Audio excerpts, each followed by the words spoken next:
What's up, guys? This is Maxwell Witty Inc. I'm your host, Maxwell. Today we're back with more Queer Coded.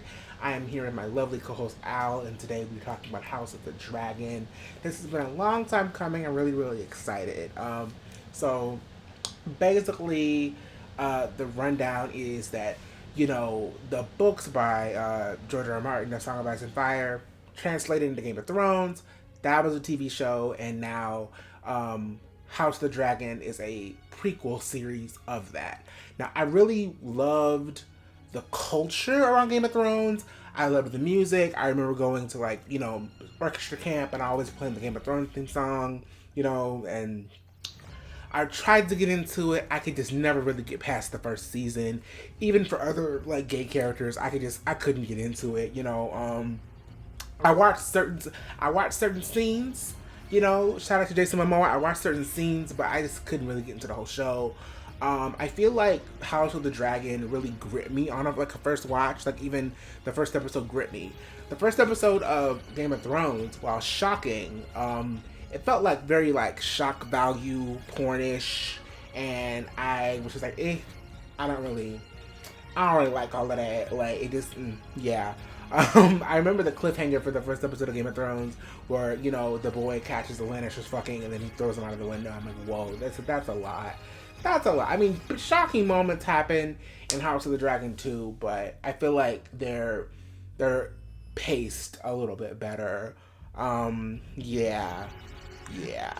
I would also say the focus in the show is also a lot more concise. The thing is, the original House of the Dragon TV show, the original Game of Thrones, was about, it started off at the Wall, then it got to the Stark family, and you gotta remember, the Starks had, 5 kids, and Catelyn was also, the mom was also from her own noble family, and had a brother and a sister, and her sister was a big player, and then it just, Ned goes to King's Landing, and, all the kids get stories as the series goes on. There's a lot of things that happen.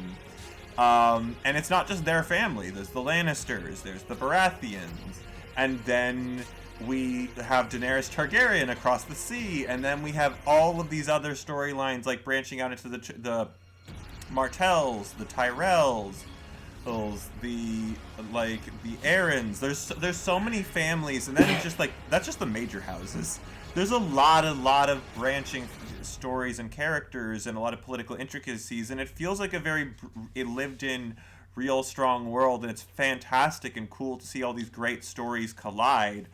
But House of the Dragon is a much more focused, intimate story about a man whose first wife dies and declares has no living male heir in a patriarchal feudal lord society, and names his daughter, but then remarries, has 3 sons and a daughter in that marriage, and then there's a split in the dynasty about who is meant to inherit it: the declared heir, who is a daughter and goes against all the gender norms of their society, or to the male heir from the second marriage, who by most other norms would be, but he is not the declared heir. And there is a very strong grind between these two factions, and whose ass they want to put on a chair. That's basically the whole conflict in a nutshell.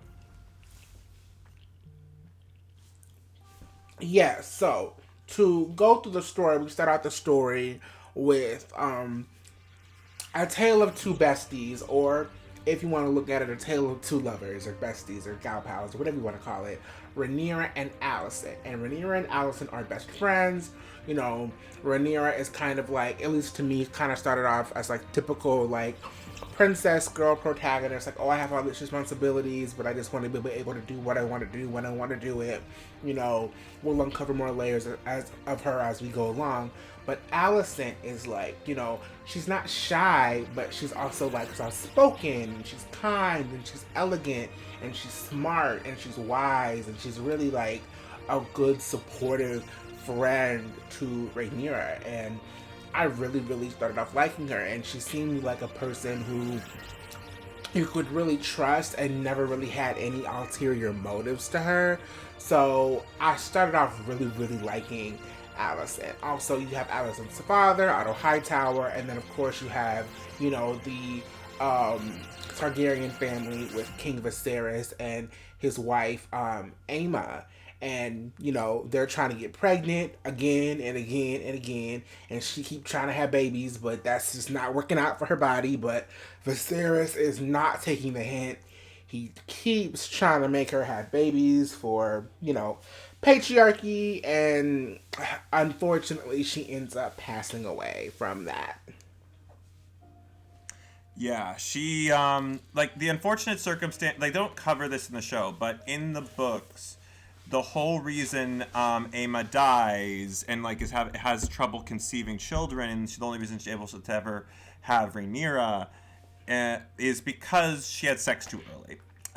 She was married off to her cousin Viserys when she was about 12 or 13, and they had sex right out the gate. Viserys was about 15 or 16 at that time, and yeah, she she got pregnant too early in her bodily development, and that fucked up her reproductive system. And if they had just waited, and let the poor girl go through puberty, she probably would have been able to carry these kids to term a lot better and had a much more healthy pregnancy cycle, and wouldn't have had a bunch of stillbirths and a bunch of miscarriages and children who died in the cradle. Well, she went through 10 instances of child loss and pregnancy mishaps in 10 years. The poor woman, literally, this was her entire life for a decade, trying to bring a baby into the world and then failing. And the whole reason why was because her husband was pressuring her to. She did not want to do this, but she went along with it because he was the king, and she loved him, and she wanted to give him that son, and she did for a day, and then she died. The poor woman. And there were so many other options to where she didn't have to die. If they wanted to do a polygamy thing, maybe they could have worked something out with that, or I had this idea that maybe they go away to a summer cottage and, maybe he gets a maid pregnant and then they come back being like, hey, this is actually me and Aemma's baby, so just hush. Because, Rhaenyra tries to fool the public with her scam children later on, so, or they, I think, Al said they could have just kind of simply gotten a divorce and he could have just gotten someone else who could have kids. Yeah, so Aemma could have taken a vow, join the Faith of the Seven, which would basically absolve the marriage. If you could the Faith of the Seven or the Silent Sisters were to become a septa was one of the only real routes women had to really get out of marriage like that. Men had a few more options, they could become a priest like that as well. But they could have also joined the Night's Watch, and they could have also, become a maester, or there's 3 different paths men have to sort of kind of get out of marriage, which I feel is another way of to talk about, is that the men have more options to get out of this, while women are much more endangered in these situations, yet they have even less routes to get out of it. And very oftentimes, it has to come from the man's willingness to let that happen. In fact, there's a Targaryen queen later on. Her name is Nerys, who literally was begging her husband like crazy. She's you never liked me. Just let me join the Faith of the Seven. I've always been devoutly faithful to the star. She's I literally carry out a book with me, of the 7-pointed star all around all the time. I gave you a son, a healthy son, and a daughter. Let me go. And he's no, because I like to watch you squirm and suffer. He's well, no, won't be doing that. Yeah, Aegon the Unworthy had that name for a reason. But that's a whole other thing later down in the Targaryen dynasty. But Aemma, there were options. Aemma could have been put aside or even like, you know, he could have just declared Rhaenyra his heir to begin with. Like, he didn't need, like, Aemma did not need to die for him to be like, yeah, Rhaenyra is my heir. Because even before that, there was the question, people thought that Daemon was his heir. Like, the whole reason Daemon gets banished is because he thought he was the heir again, and that was a whole crisis in that, like Rhaenyra did. And like, that's the other thing I feel like people don't talk about enough. Rhaenyra did not grow up thinking she would be the heir. This was a responsibility that came in much later in her life, when she was just becoming a teenager, and she had that burden put upon her, and it was a very difficult burden. And she's not like without bad ideas. She actually is like at the start, in many ways, has some good political ideas. But her, like, she gets along very long with Corlys Velaryon, the Lord of the Tides,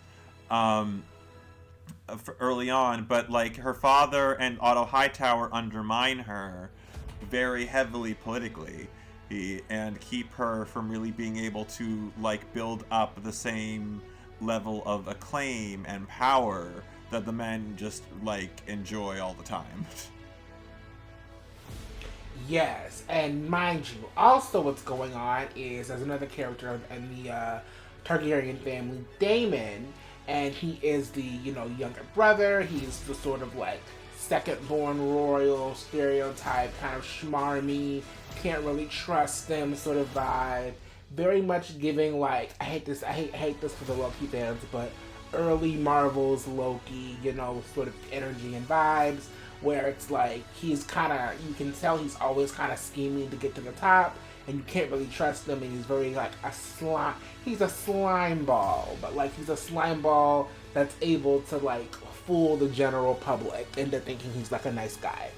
Yeah, he's very charming, and like to a lot of people, like, and apparently the fan base is charmed by him. I don't get it. The fan base be loving his dirty draws, okay? And I won't lie, I was bewitched a little bit watching, but like when I really think about it and everything he did, I'm like, actually, you actually really fucked up for all the shit you did. Like, the thing is, for me, I read Fire and Blood, the source material.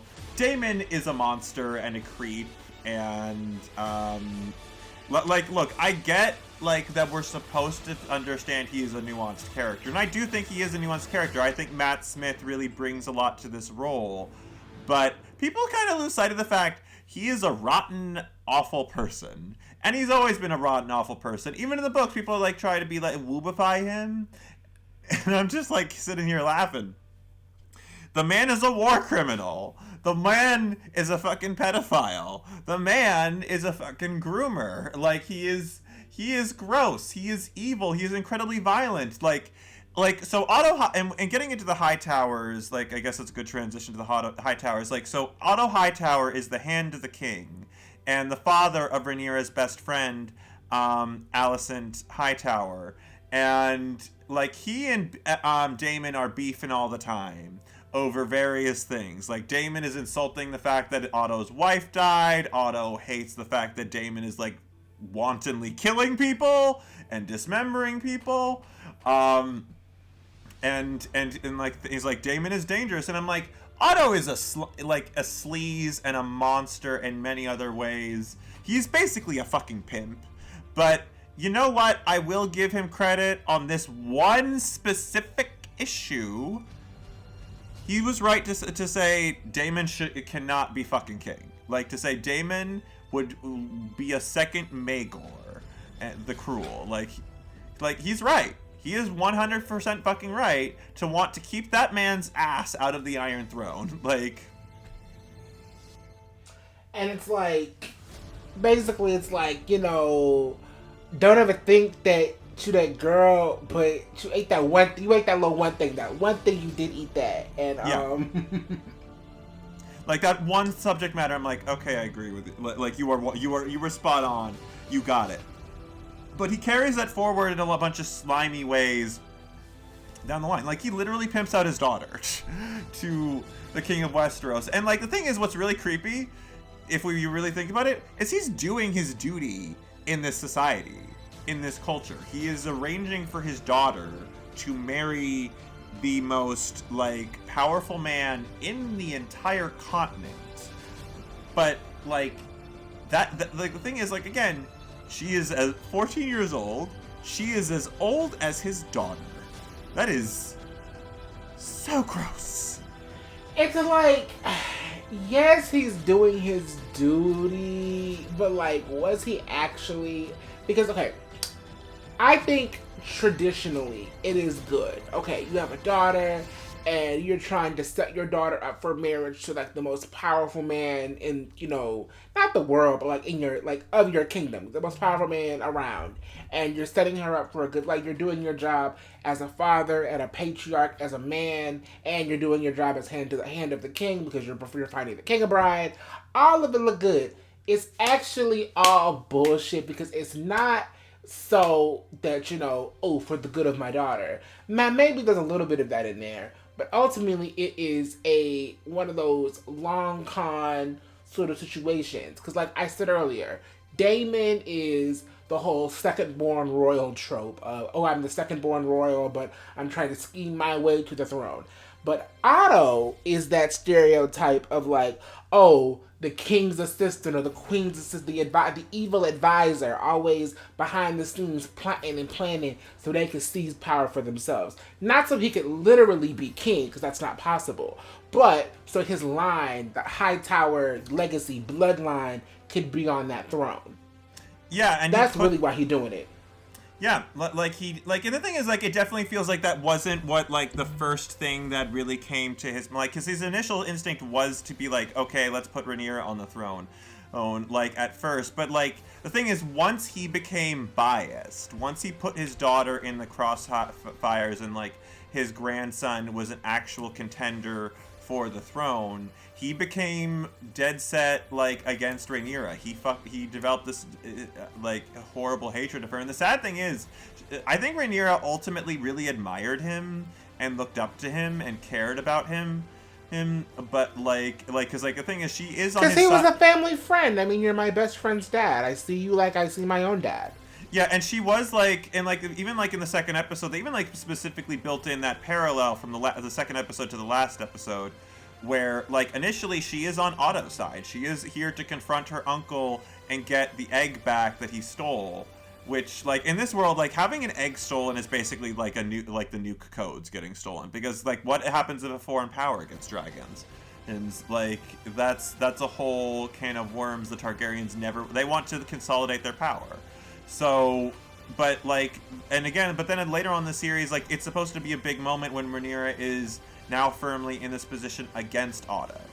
And it is ultimately tragic, because I think, like, he at one point did have an affection for her, but ultimately it just became about, like, his ambition. Blood is thicker than, not my daughter. Yeah, and on Alicent's side, like, Alicent is a very interesting, complex character in this show, and I really admire all the effort and work they really put into her character, because, like, you touched on this a little earlier about, like, they were best friends, and so maybe a little more, so Alicent's actress, who is queer in real life, did state that it was her, and, like, I believe she had said, like, Rhaenyra is a younger actress as well. It was their intention to put in, like, a sapphic love going on, like a romantic love going on between them in some form to deepen the relationship and add and that they just played it up that way, and that they, like, I think she said that, like, it wasn't, like, specifically there in the text, but she's like, but me and her did put that in there, and I I guess you could disregard that if you wanted to, but, like, it's there for me at least, and I think that's really interesting and fascinating. I didn't really see it. Like, I didn't really notice anything until you brought up that, oh, they meant to lean into that, because I think, like, I could see it when they're younger. I think when they're adults, because I think the actor that plays older Rhaenyra is also queer or non-binary in real life. So I think that they all support that. I just feel like maybe they could have leaned a little heavier into that, because I did not notice really, unless because they told me. That's how I know. I picked up on like some moments because like in like I remember even in the first scene of the show where Rhaenyra gets off her dragon and like the way like Rhaenyra looks at and follows Alicent into the carriage. It made me think of all those stories where like like a boy has a little crush on a girl and like in the way he looks at her and like she's like and I'm like and I don't know, just something in like the actress's expression work. And even later on, when she is named heir, the way like Alicent wraps her arms around Rhaenyra and they hold each other, and also like I think as well like they're like I think it like there is an extra level. I think that it's not just your best friend that is marrying your father. It's now someone you were in love with. That's so fucked up to deal with. Like I mean, it's fucked up either way, but there's an extra level there, especially like the way Rhaenyra really feels like betrayed and broken in so many ways. They even like cut some scenes where like because it is a betrayal. Cause story wise, okay. So I got off track. So we're at the funeral, and she is mad at her father because it is her father's fault that her mother is dead. Okay, now that the mother is dead and it is the father's fault. Okay, you've already killed my mother with your obsession to have a son. Now you're taking my best friend from me, or potential lover from me, over this bullshit. And then on top of that, it's gross because you're taking my best friend / potential lover. But also, again, because this is a girl that is my age, like you watched her be born, you honestly you had almost as much a hand in raising her as her father did because our families are so close. So it's like for you to, because like okay, the House Valerian, we're gonna bring them into the story now. The Valerians, who are cousins because of Rhaenys. I'll let you talk about Rhaenys and her backstory in a second, but let me just finish what I'm gonna say. So for Rhaenys and her husband, Corvus Valerian, Lord of the Tides, they come in, they have a daughter. And the daughter is a very, very young, prepubescent girl. And she's like, oh, well, this word on the street is, I don't have to, like, sleep with you until I'm of age. And he's like, well, it's kind of gross for me to marry a 12-year-old because I'm old, so I'll marry like someone who's 3 or 4 years older than you instead because that totally makes it better. So he skips on that. But I honestly feel like you also should have had a crisis of conscience for being with Alicent too, because again, you saw this girl be born, you had just as much of a hand in raising her. It's like, don't you have any sort of like parental or like fatherly affection in your body at all? Like, come on. Like, that thinking about that after the fact really bothered me. I did not like it. No, but, you're right. Like it's like she I'm sorry, but like that child is old as your own child. That's weird. Like that's like I'm like, like that's just fucked up on so many levels. And like I do want to say like to Viserys's minor credit, he did not want to get remarried. From everything we saw with him, he was not really interested, and he was under a lot of political pressure to get remarried. From his cousin Rhaenys, from Corlys, at the end of the day, like I can appreciate the fact that you were hesitant to do this and you felt pressure from all these sides. However, at the end of the day, he still did it. You are the king. You are the King Targaryen. So it might not be popular. They may not like it. They may even try to disobey you. But at the end of the day, you are still the king, and you still do have the final say. And I feel like if he would have had more, I think his biggest sin in life is if he would have been more decisive, and if you would have had more backbone to your decisions, you would have not been so easily manipulated and fooled and tricked and deceived the way you were. Because yes, Alicent is a victim. She's a child being sold away by her father, and even though Viserys didn't want to do it, I do think by marrying her and having kids with her, you are preying upon her. This is predation that you're doing.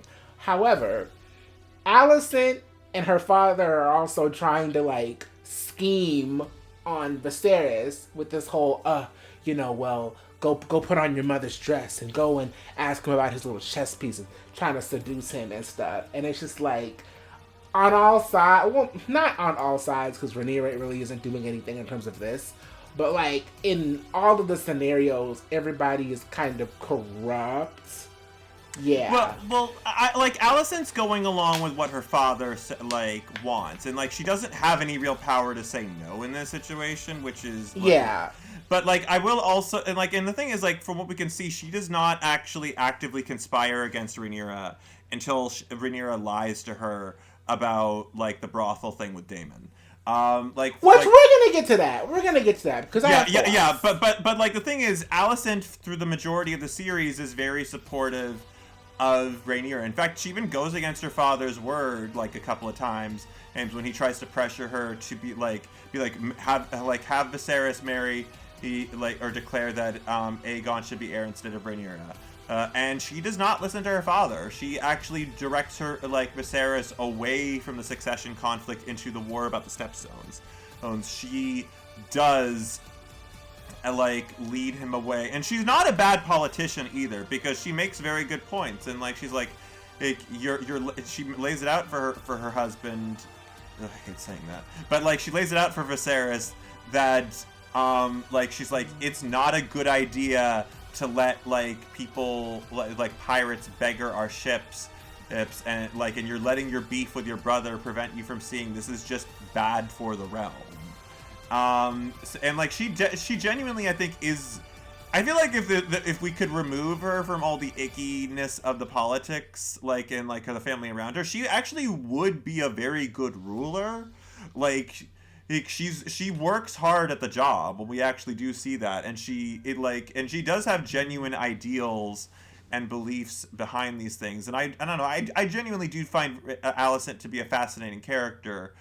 But she ultimately does I agree with you. I guess I ultimately can't go down that path, because at the end of the day, in terms of her relationship with Rhaenyra and her, because you said even after she marries Viserys, she tries to be supportive until what happens.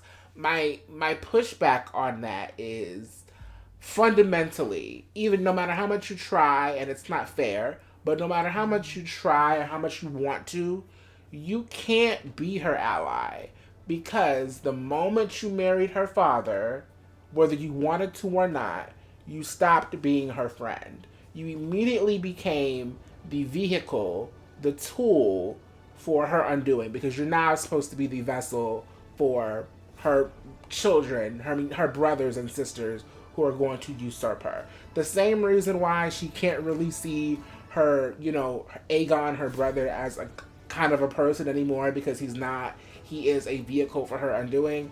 Unfortunately, in my opinion, Alicent becomes an obstacle the moment she marries Viserys, and there's nothing she can really do about it. Even though she may not want to go against Rhaenyra, she's already done it by marrying her father. Yeah, they are inherently a threat to each other at this point. They are politically opposed, because the thing is, this rain getting heavy.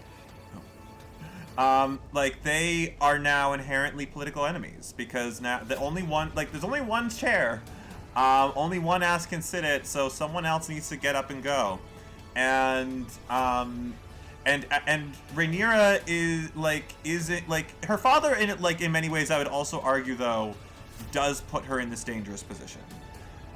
He does go against the grain. He does. Otto or Viserys? Well, both. I would. Yeah. Because first off, if he had just married Alicent off to a regular lord, of which there was no political crisis going on, Alicent could have had a much more straightforward life. But he does invite Alicent into danger, and he does tell her, and I do think it is worth noting, he's not without precedent for thinking that he tells Alicent, and Rhaenyra will kill your children, and Alicent does love her kids. She does not want to be a mom, but she does have a love for them and does care about them and does not want them to die. And that does like scare her, but he blames her, and he's like, Rhaenyra is a threat, but like he put her in the way of that threat, like that is the ultimately unfortunate thing, and like Otto is definitely the worser of the evils. Like I would put more of the blame of the situation on Otto, obviously, because obviously he is the man, he is the adult. This is all his idea. When I say like there's nothing she can really do about it, I do genuinely mean that. Like, it's not your fault, Alicent. This isn't your plan. You don't come up with this, but you can't really change. Yeah, it's out of your control. Y'all can't be. You're inherently opposed, even though you don't want to be. Yeah, like I think the sad thing is, I ultimately think that she could have gone like to Rhaenyra's side later on, because like she did like early on, like not work for her father's goals all the time. But like she got driven over by this fear and this anxiety. Ironically enough, when her father was away from her, when her father was taken away from court, that validated her anxieties and caused her to spiral and to imprint that same anxiety onto her children. And it just kept spiraling and spiraling from there. But like Viserys, I don't want to lose sight of this either. Viserys also did put Rhaenyra in the way of the threat by like having all the lords of the land declare like her as heir, and like, oh, we will follow you as queen. But because like again, like this is going against the grain. This is putting her in line of the throne. This is going against all of the set precedents within Westeros. And like change does not come easy. Like ultimately, I think change is good, but let's not pretend that it's a danger-free zone. Oh, and like it's not a danger-free zone, but it's less of a blow when it's something that you want. So, like for example, I think it's safe to say Alicent didn't want to marry Viserys. That was forced upon her. And Rhaenyra didn't really want the throne at first either, but that was mainly because she was not taught to want the throne. It was not expected of her to do so. But once it was a possibility, I can have the throne, she wanted that. So, yes, it's putting her in danger, and yes, like that's bad, but I view it in a different way than I do Otto, because it's like, okay, we're fighting for change and we're fighting for a better world, I guess, and that is dangerous, but it's like the child or the person being put in danger, I'm more willing to accept that because it's something that I want. Yeah, like she ultimately, she does grow eventually to want that role, to want that power, because like it's also a sign of her father's respect, and it gives her power. It would give her power over the men who often look down upon her and treat her poorly. Exactly. And that's ultimately like there's a lot of things that go into that for her. Let's get into the the tea of the messiness. So now in the story, she's married. When I say she, I mean Alicent. She's married now. She's married, and but Rhaenyra is still the heir. But Alicent is having kids, and we get into this situation where Rhaenyra is older, and she's starting to want to go out there, get with the boys. So there's this one night where she sneaks out. And does she sneak out, or does Daemon sneak her out? She sneaks out. Huh? Well, Daemon gives her the means, but she chooses to sneak out. Yeah, she chooses to leave, and they end up going to this. I don't know where they be hiding these at, but they end up going to this little sex brothel area place, which was like, it was like kind of dumb because like you're the princess, you're the crown prince. People gonna recognize you, babe. It's like, why are you here? Like, I know he brings her, but like, this is so dumb. It's dumb. Well, I guess it's not dumb for him to be there because he's a man and he can like fuck whoever he wants and not have consequences for it. But Rhaenyra, like, and I feel like he knew that. That's another thing about Daemon that pisses me off. I feel like he knew that would put her in a very compromising position, and I feel like he did that on purpose, almost hoping that she would get caught. So it would that was his intention. That was his intention. It was to stain her honor so she would be seen as ruined, to take away her political power, so that she would then be like he could just like slip in and be like, well, marry her to me, and like he was trying to destroy her politically, so that he Yeah. But meanwhile, it's like all of Twitter is shipping Rhaenyra with her uncle. like I'm like all of you Daemira like shippers, y'all. I'm not afraid to say this. Y'all are fucking freaks. Y'all are fucking pedophile supporters. You are fucking supporting grooming. And like, and y'all be like, well, it's okay and it's different for the Targaryens. No, that is. Do you have media literacy? The whole point of that is to highlight they're wrong. It's that it's gross. It's that it's ridiculous. The Targaryens literally have more in common with Nazis. In fact, like, they were literally racial supremacists who like argued, like, who were advocating for incest because and practicing eugenics because they thought it would make their bloodline stronger, which is also just fucking ridiculous. There's like these are all basic things we should know in the real world are nonsense.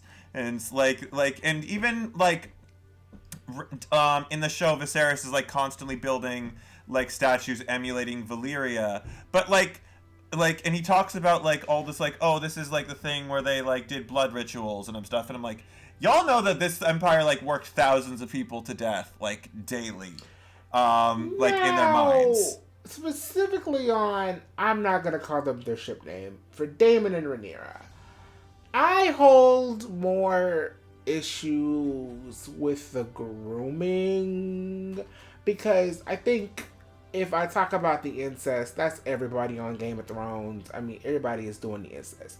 But I think specifically for me, what's problematic about their relationship is the grooming elements of that, and like that's intentional, and like we're not supposed to love it. Tell that to people on Twitter, we're not supposed to love it.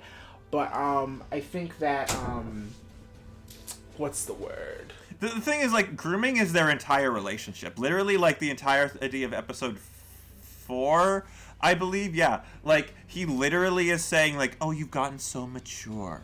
And offering her alcohol. Like, I'm sorry, but this is, like, the grooming handbook 101. They are not being subtle here. Like, the man... Yeah, but then it's giving, like... But then, like, later on, it's like, well, they're supposed to get together now that, like...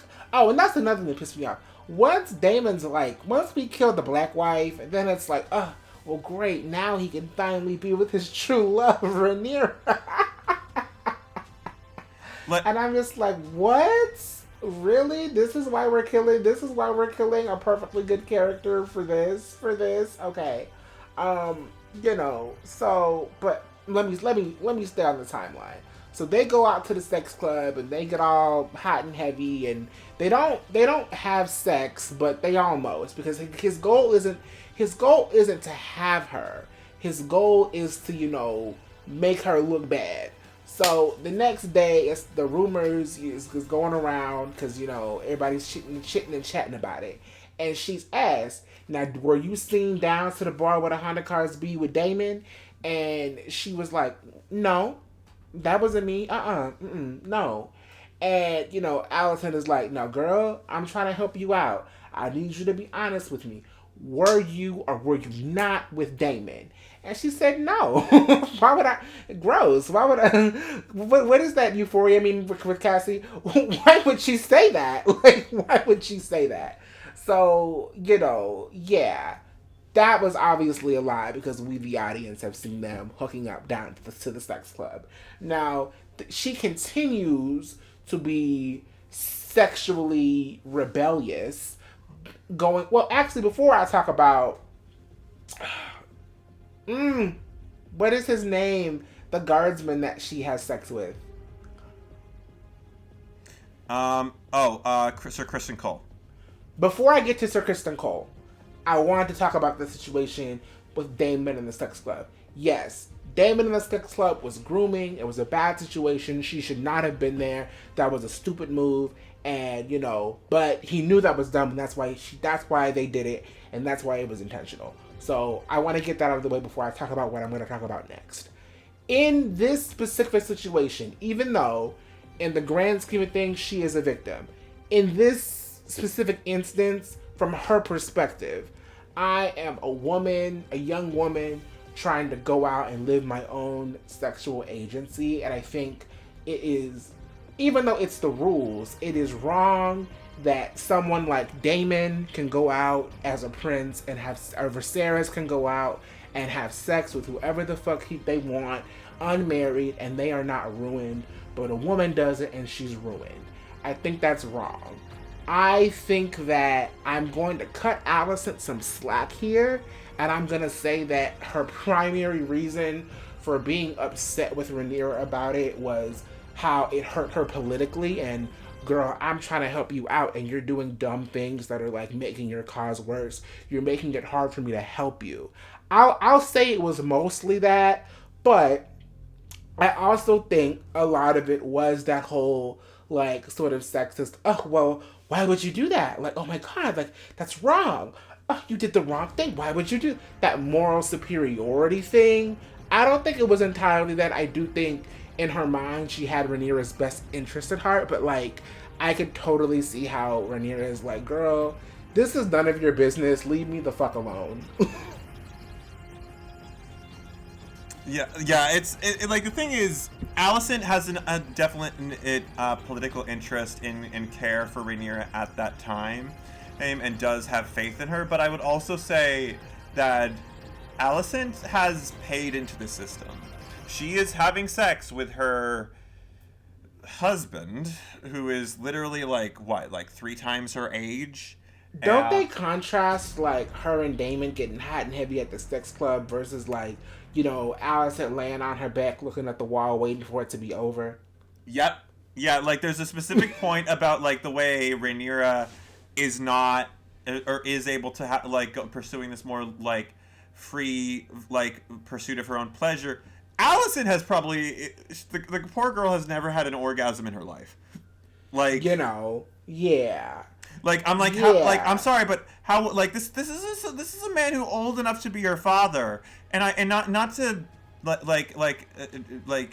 be diminishing of Viserys for his physical disability, and his he wasn't hot. He wasn't hot. She didn't want him. She was not attracted to him. No, that's not what she wanted. I think it is suffice to say that like I don't think she wanted to have sex with she didn't want to fuck him. No, she didn't. Yeah, I wouldn't want to have sex with a man who smells like rotting flesh. I'm just saying. I would not. I'm just saying. No shade to him, you know, R.I.P. pulling out for my man Viserys, but no, nobody wanted to be getting under him, you know. So yes. And I feel like, again, even though the situation that Rhaenyra was in was not good, from her perspective, again, I'm a young woman blossoming into my womanhood and my power and my sexuality, and that is just as beautiful and sacred and powerful, and it should be respected just like it is respected with men. Just like Alicent walks in on her son fucking whores every single day, drunk as fuck, and his honor isn't diminished. Now she's mad as fuck that he's drunk and, you know, being an idiot, but it's like you can have as many whores as you want, even though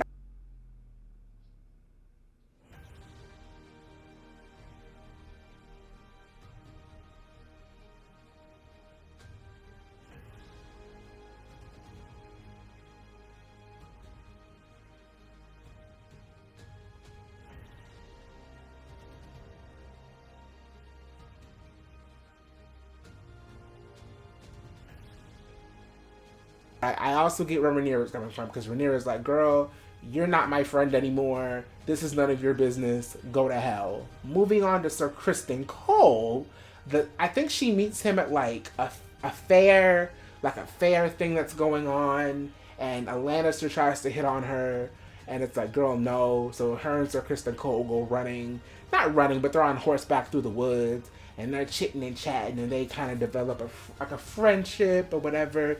And that kind of blossoms into something sexual. So it's this scene where it's her night chambers or whatever, and she's like, come inside or whatever. And she starts like kissing him, and he's like, no, this is wrong. I can't be doing this. This is not right. And she's just like, I want you, so I'm gonna have you. So she doesn't say that verbally, but she says that by continuing to kiss him and remove armor, and they, as Sexy Red says, they went to Pound Town. And after that situation, it's like, okay, before I get to like the time skip and what happened with them and how their relationship ended, I just want to talk about this scene because a lot of people were like, Rhaenyra is a sexual predator. Like, do you agree with that? I do think it is worth noting that there is a power imbalance here because, again, she is the princess. She is in many ways like she could say whatever she wants, it's basically, and Kristen would have to suffer the consequences because she is the princess. She is the heir. But I would also say in this situation, I feel like it's not like I feel like it would be a very big dismissal of the fact that Kristen does want to be with Rhaenyra and does have affection and romantic feelings for her. Like the thing. He's a grown man. I feel like there's the thing that's also be remembered here is there's a reason they never switch out Kristen's actor in any of the time skips. It's because he's supposed to be an adult. He is supposed to be a grown man, and again, Rhaenyra, like there is like I feel like there is some intricacies here because again there is a power imbalance in Sferi because Rhaenyra is a royal, he is a Kingsguard, he is also violating his vow, but and what everything he is supposed to do by having sex with her. Like as a Kingsguard, you are not supposed to be having sex whatsoever, or or having children because now do Kingsguard still have sex? Probably, but not with princesses. It has been known to happen, but it's very taboo. Like the thing is, it's supposed to be complete celibacy because it's viewed as a distraction from the protection of the royal family and the king. And well, I guess he was protecting the royal family in a way. In a way, yes, but in a way, but not in the traditional way, or maybe I don't know. But I think that I'm torn on this scene because I think it would be disingenuous for me to be like, Rhaenyra is a sexual predator and she preyed. I don't think that's how the scene was supposed to be framed. However, I'm also conflicted about being like, well, he wanted it. He wanted to fuck her anyway. Because he did. He did want to fuck her. But it's also just like, he did say no. And if we flip the roles, it's like, well, would we really be like, oh, well, she said no, but she wanted it. Like, I don't know. I feel bad flipping that and be like, well, you're a man and you wanted it, so just deal with it. I don't know. I go back and forth. I feel like the scene is really like gray because when you look at it as it is, I think it is supposed to be a gray, a morally gray scene, because again, she does have power in the relationship. He is also a grown man and she is a teenager. I feel like the thing we should be taking from this is well, maybe we shouldn't be having a system where a teenage girl could put a grown man in this position, and maybe also we shouldn't be putting grown men around teenage girls like this. Is there's a lot of there's a lot of intricacies here, and ultimately I understand it's just supposed to be messy, and I'm not saying either one is particularly evil or is free of wrongdoing. It's just I feel like we can just chalk this up to a gray scene. I feel like if you come down on one end on the other, I feel like you're kind of missing something. That's the thing ultimately here is I don't want to miss anything, and that's what it to come down. Can I say something wrong? Sure. I actually in terms of problematic relationships, I was actually rooting for Rhaenyra and Sir Criston Cole. I was. Outside of their power imbalance and their age gap, I thought they had chemistry, and I liked them together until the end. I think they could. in the words of Adele, they really could have had it all. I just feel like one of them would have had to like let their ego go, and neither one of them wanted to do that, so they couldn't have nice things. Well, But I think like ego is a big component of this, but I do also want like I actually wanted to like we talked about Rhaenys earlier and like her backstory. I wanted to circle back to that and like a bit of the historical context, but like maybe we'll do that after the rest of the breakdown. But like I just yeah, wanted we could talk. Yeah, well, Rhaenys is gonna come. We'll talk more about because Rhaenys is in the main story. So when she comes up again, we can get into her backstory. yeah, but like so the thing is like this is ego because in many ways Kristen Coles does not want to like have to give like have Rhaenyra like he wants to be like Rhaenyra's hero in many ways. He's and have the and to a degree have a power in this relation like have more of the power in this relationship, but like and he also does but he also like I understand he does like he did take a solemn vow as a Kingsguard, and it's literally all he has. You have to remember he's also a Dornishman in like he is of Dornish descent, and in Westeros like that like they are very racist to Dornish people. So that there is that like aspect to him and what he's had to deal with. And he has climbed up very high in his world. So and he does not want to lose that. And also like I feel like again going back to historical context, there actually were a lot of so like back during the old King Jaehaerys, there were two prominent examples of men who were having sex with the princesses and a king's guard who was having sex outside of marriage. They were two separate instances, but there was overlap. There was like so the first example was Sir Lucamore Strong, like a relative of House Strong who we meet in the main story. And now, Sir Lucamore Strong was by all metrics a really good Kingsguard and was actually well beloved by the royal family. But then they found out that the man had 3 wives and 21 children. And yeah, and so he was breaking his vows big time. And it infuriated the royal family because this was a huge breaking of their vows. And at first, King Jaehaerys was planning on being merciful, but then, like when he like tried to like beg for the sake of my children and my wives, that made Jaehaerys go over the edge because he felt like it was described. Because you're like, not even supposed to have children and wives, so why are you invoking them? Yeah, like he got irate as fuck and like and literally ordered him to be gelded. And Gelded means they cut off your balls, right? And penis. Oof, yeah. Like continue. Go. Continue. Finish. So he had them gelded, and then he sent Sir Lucamore to the Night's Watch in the north, and then like refused to have any of his children declared as legitimate, and just declared them all to be bastards and sent them off to different parts of the kingdom.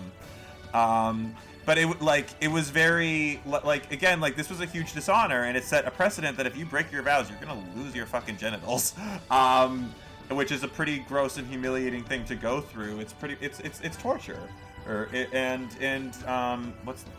dismemberment. Like I don't think anyone wants to go through that. And then so there were two princesses of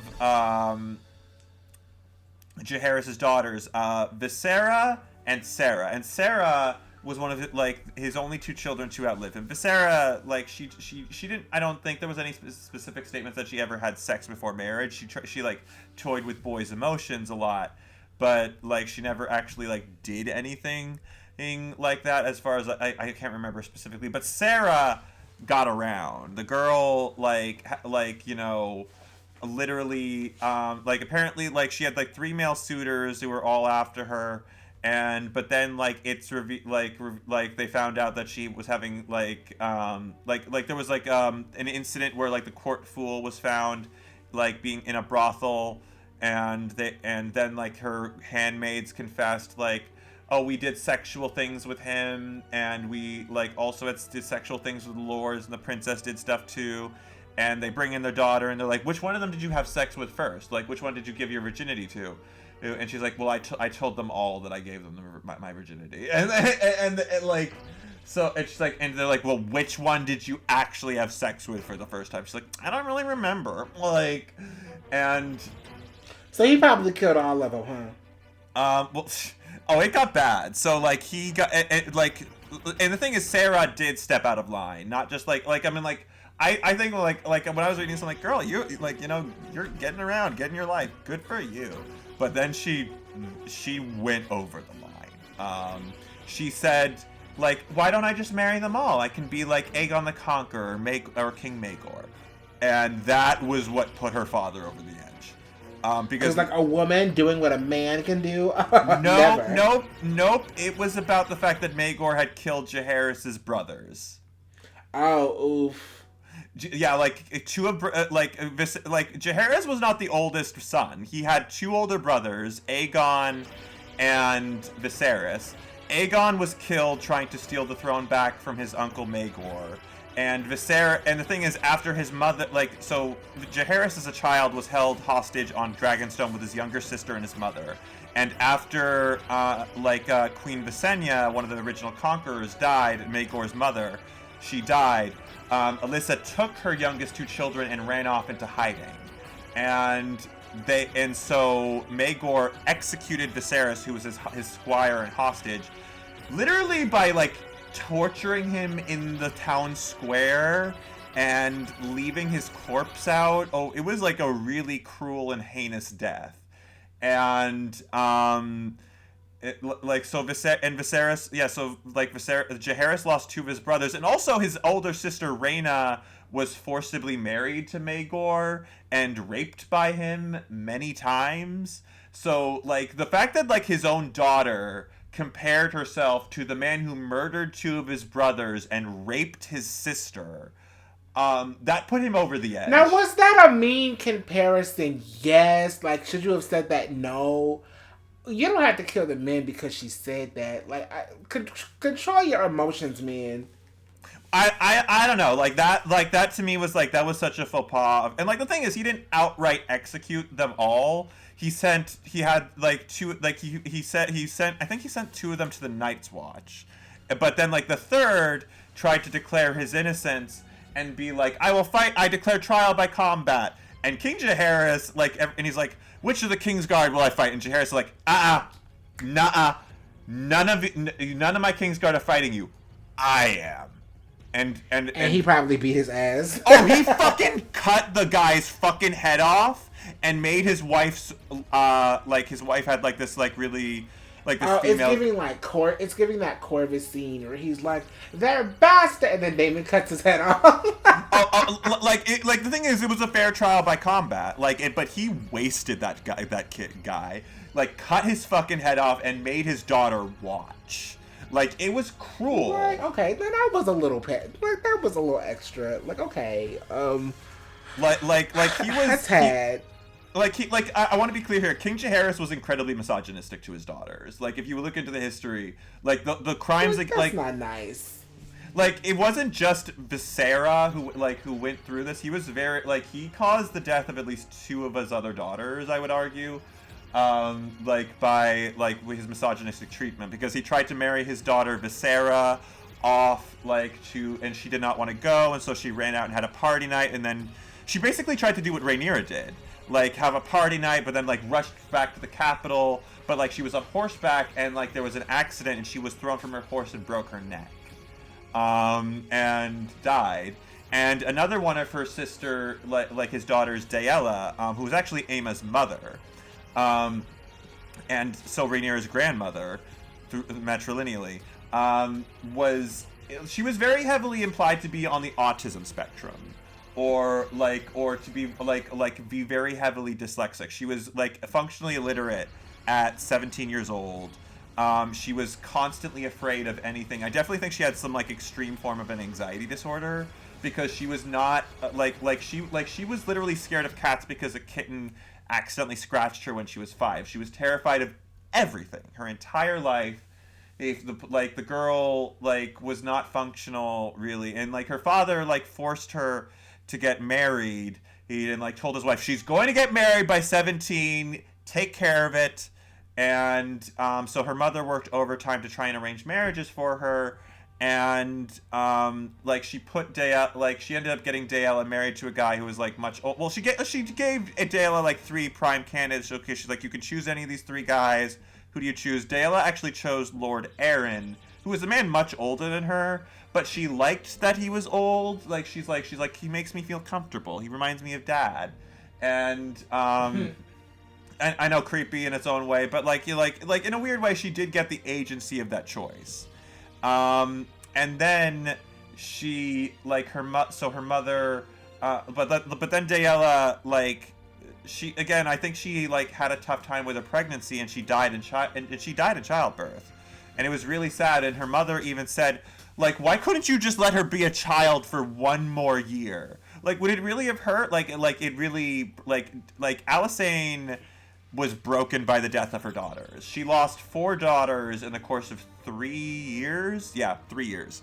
Like things got like Alysanne lost a lot. Like the woman was probably one of the most influential and positive figures in Westerosi history, and was honestly probably responsible for some of the best things that like in politics that Westeros had ever happened. But she loved her children more than anything, and they all like most of them died. Like most of them died before she did. I think only 3 of them died before, outlived her, and 1 of them died like a month later. Like she yeah, and so let's target. But back to that, like, so also back to Sarah. Sarah ended up, it was actually one of the 2 children to outlive Jaehaerys. She ran away, started a brothel up in Essos. There's actually this very interesting exchange recorded in Fire and Blood where it was like Alysanne broke up like, you turned our daughter into a whore, and Jaehaerys like, she was always a whore. And apparently something happened between Alysanne and Jaehaerys, so much so that the maesters who record everything in like this record, so we're like, yeah, we're not gonna put this down in writing. Like, we're not gonna put it down. Like, they just were like, nope, we're not gonna give the details because something bad happened between them after that exchange. Did they die? There was no, but like there was a fight. There was some sort of real big, like something really bad. I don't like it. Might something like Alysanne might have tried to hit him or even hurt him. Maybe Jaehaerys did something. Like maybe like we don't really like, it's very vague, but Alysanne and Jaehaerys, that was like one of the big, like, it wasn't the thing that really broke the camel's back in their relationship, but it was like a major blow. And because Alysanne was also like very feminist, like because she was actually like one of the few women who was consistently advocating for all women. Like she actually had like one of the big fights that they had that actually like led to them not speaking for about 3 years was because that Jaehaerys declared his second son Baelon to be heir instead of Princess Rhaenys, who we meet in the show, because so Rhaenys' father was the oldest son of their marriage, and he died very young. When he was accidentally shot with a crossbow bolt that was meant for someone else, and that created a succession crisis. Alysanne wanted their granddaughter because she's like, well, the law says that the oldest child, the child of the eldest child supersedes the younger child of the so like she's like, so Rhaenys should have the right, but like Jaehaerys passed her over for like their son Baelon because he was like, well, he's a man, and Alysanne's like, okay, so you have no need for women, then I guess you don't have any need for me, and just straight up left.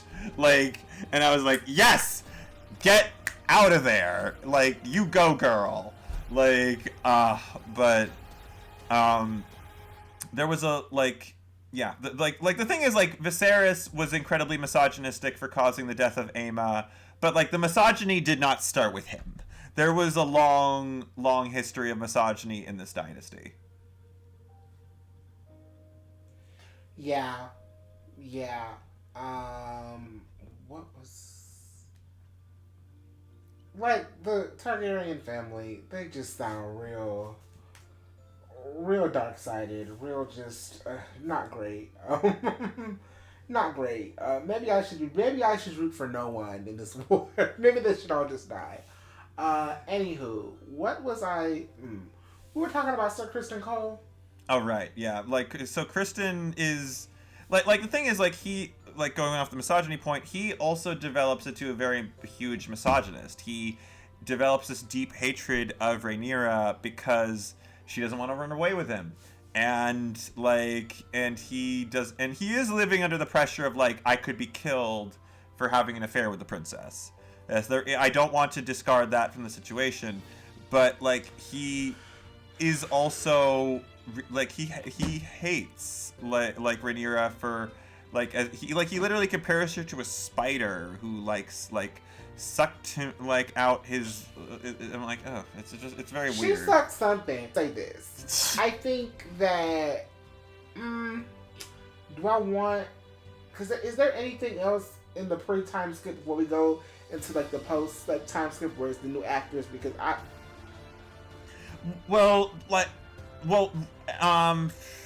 okay. So like she found like Alicent finds out Rhaenyra lied to her about getting it on with Daemon. And does Rhaenyra like, have the wedding to Laenor before? Decides like, okay, I'm gonna.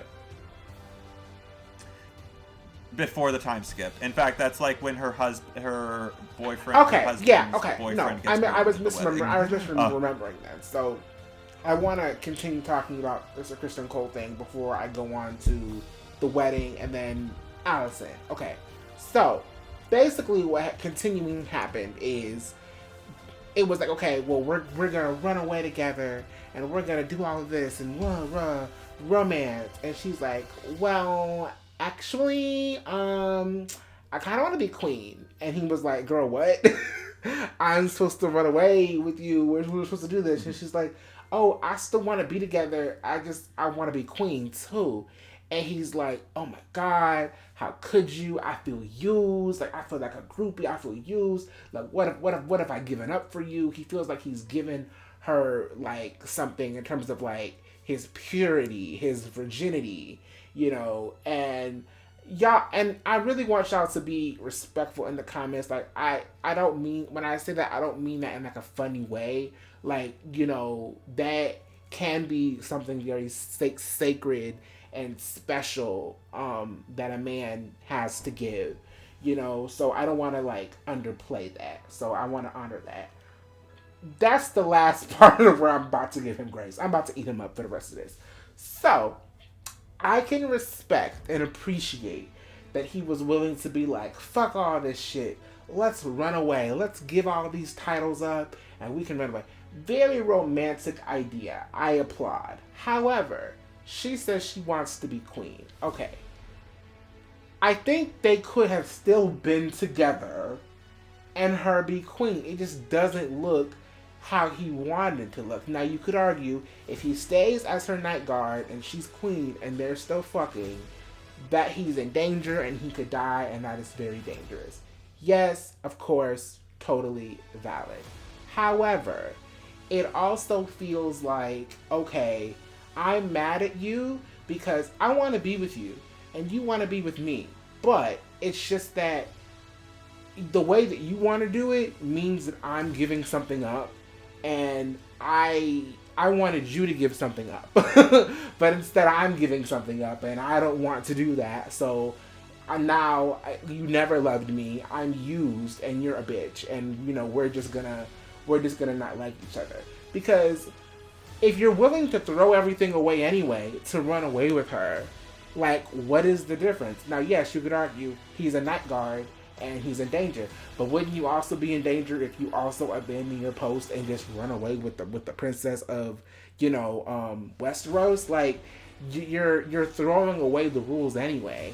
And I think in terms of like the judging Rhaenyra, thinking of her as like a slut and feeling like he's used, it's like, okay, but you were in a outside of the first night, because let's say the first night was a fluke, but you were still in a consensual relationship with her afterwards, and it seems like y'all both loved each other. So it's just like, I feel like if you really love her, why not help her get what she wants? Why not? You know, because he's like, I'm not going to be your concubine. What's wrong with a concubine? Kings have concubines all the time that they love and that love them. It's just like you're not willing. It just feels like you're not willing to, like, for lack of a better term, play your position, be the number two. She was not willing to do that, and like the whole thing with Laenor. Now let's bring Laenor in it because I want to talk about the wedding, but talk about the wedding, I have to talk about Laenor.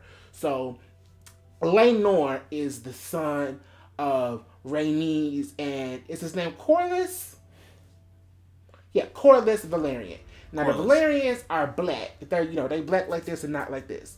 That was I don't want to say it was a controversial decision because I liked the Velaryons being black because I like seeing black people in fantasy and representation. Other people were like they don't like it. A, either because of racism, or B, because of the Velaryons and how they're treated in the story. They're like, should the Velaryons really be black because of how much they suffer? Like, do we really want to do that? And I feel like that is a valid critique and concern because I ultimately did not like how the Velaryons were treated. And we'll talk more about that. But they introduce, well, not introduced because obviously they've met, but like they introduced them to be married, Laenor and Rhaenyra. And they kind of hit it off, but like they're walking on the beach and TLDR, he's fruity, he's gay. And, there is no romantic love connection. It was more like a thing of like, and they were sisters because it's like, okay, I have a boyfriend. His boyfriend's name is Joffrey. Not Joffrey from Game of Thrones, but like a different Joffrey. Different guy just happens to be named Joffrey. Beautiful guy, red hair, great, they're cute together, it's great.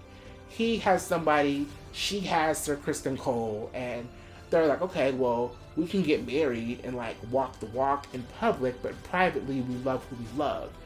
Perfect scenario. I was actually quite excited to see this dynamic play out because it's like, I think what was so beautiful about the setup for me was that Rhaenyra finally, it felt like Rhaenyra finally had somebody else that was like on her side. Like, I support you in wanting the throne. I support you in your ambitions, and I want to help you get what you want.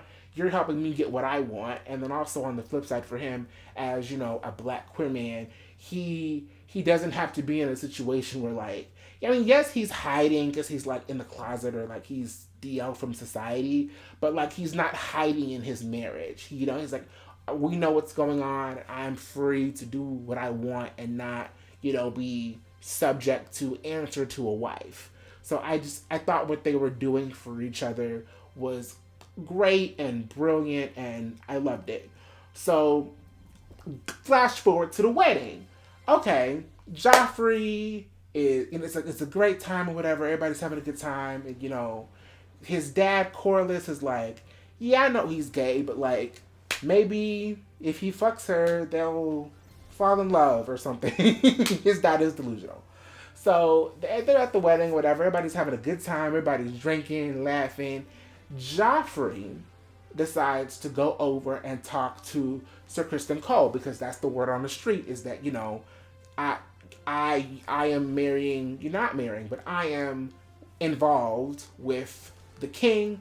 You're going to be involved with the new queen, or I guess the prince, because they're not king and queen yet. I'm involved with the prince. You're involved with the princess. Let's keep each other's secret or something.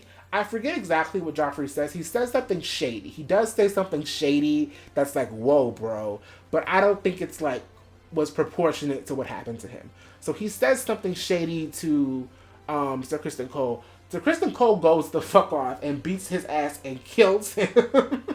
And I'm like, well, damn, what did he do to make him that mad? And again, he says something, but he does say something like shady to him. But I think it was like a joke. But nonetheless, he kills him, and that's how that situation ends.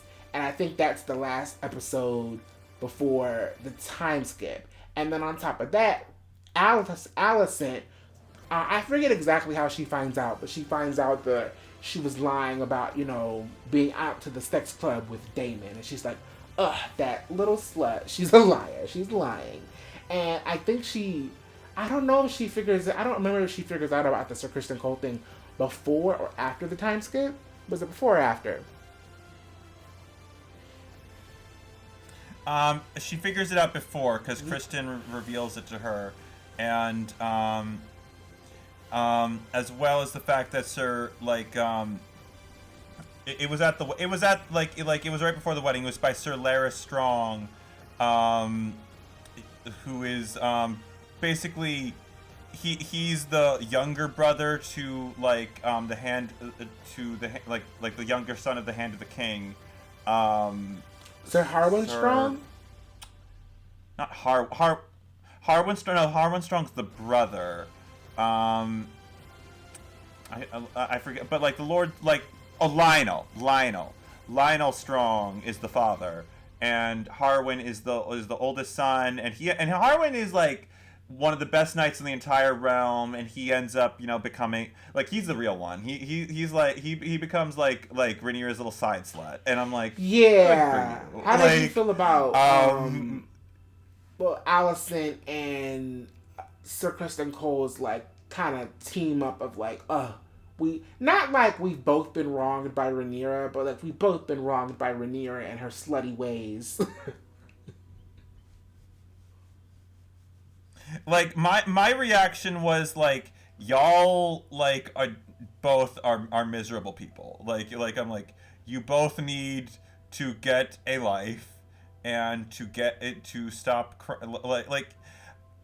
I want to be I am in many ways sympathetic to them, but also I'm at the same time I'm y'all are just kind of bitter. And look, I get being bitter, but it's not ultimately helping you. It's not ultimately it's not good. You're not getting anything out of it, really. Though, if I'm being totally honest, I said a lot of words. I'll say that, but about what I was saying about their breakup, about how he wanted them to run away together and both give up their titles, but she was like, "No, I want to be queen, but we can still be together," and he was like, "No, that's gross."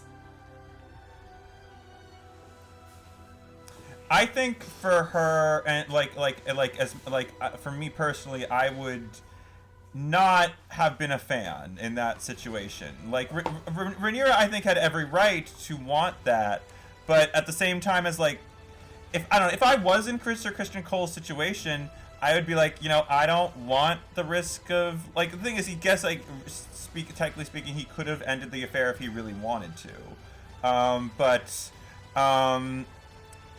it's a complicated subject matter, and I ultimately come down on the side that Rhaenyra made a bad choice in wanting to seduce Sir Kristen Cole, but also she honestly her having sex with her guardsman isn't really any different than having sex with all the and any of the noble ladies. I think she loved him though. I ultimately think she genuinely cared about. Maybe not at first, but I do think when they're on that boat and they're having that conversation, she's genuinely I want to be with you. That's why she comes up with the solution for the faux false marriage with Laenor, because it's I have somebody, you have somebody too. We can both be with who we want to be with, and not be crushed in a sad marriage. And it's just I don't know. I just feel because of the danger. Yes, the danger, but I also think, and I hate to say it like this, but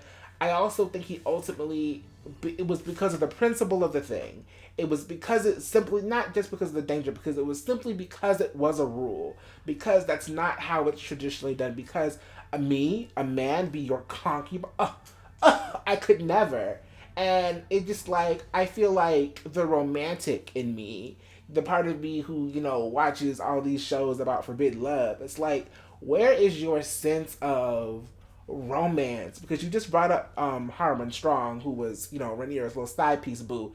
He, and I think that ultimately got him killed also, but it's just I love you and we're together, so you're worth the risk, and it's worth the risk. And I'm me personally, I'm such a romantic in that way, where it's if I'm in love with you and we're in love, then I'm gonna risk that shit. And I think that's hot, and I think that's really manly, so I feel the fact that he was I could never. Maybe they just should have broken up in that moment and just been done, because obviously the love is not as strong as we thought it was. the thing is, like, I have a lot of mixed feelings about like viewing it as genuine love, because like Game of Thrones isn't really set up like that, you know? Oh, like this world is like the thing is, I learned like you like, as you put it, like, you didn't really watch Game of Thrones the original. I did. I learned love in this world does not end well. Oh, it does. Yeah, it definitely does not. Like, the moment like they started to like, I'm trying to think of any, like, the only instances of love ending well, I would argue, in the entire series is between Sam and Gilly. And honestly, I'm going to be real here. Sam is a bit of George R. R. Martin's self-insert. So he kind of, like, I get that he kind of gives himself the girl in that situation. And honestly, you know what? I'm going to be real. Gilly's one of the realest women in that entire series. So, like, she deserves, and she was being raped by her father and, like, got, forced to have her own father's baby. The girl deserves to have a happy ending. I think if it's not gonna end well, at least I died. I know I'm a sappy bitch, but like, if I'm gonna die anyway, I'm at least gonna die for love, or I'll at least die for my kids, or I'll at least die for whatever reason, aka love. And I'm just like, like Harwin Strong, I really genuinely feel like if he could go back, I mean, obviously change one or two things about the plan, because that was a dumbass plan. But I ultimately don't think he would have done anything differently, because it's just like, it was him and Rhaenyra against the world. I think, though, Rhaenyra should have done some things differently. Like, first off, she should not have been having shouldn't have. Like, that was kind of like, that with was a man. That was real. Okay, let's go to the time skip, because after this wedding and the time skip and all of that, essentially, Sir Criston Cole, TLDR, he's off the hook for that. He's off the hook. Okay. Laenor has a new lover that is not as important as Joffrey. And, but like, Rhaenyra is with this new guy, Harwin Strong. She has 3 sons. She just has another son. Like, in this time skip, she's giving birth to a new son. That's how we're introduced to this new, actress for Rhaenyra.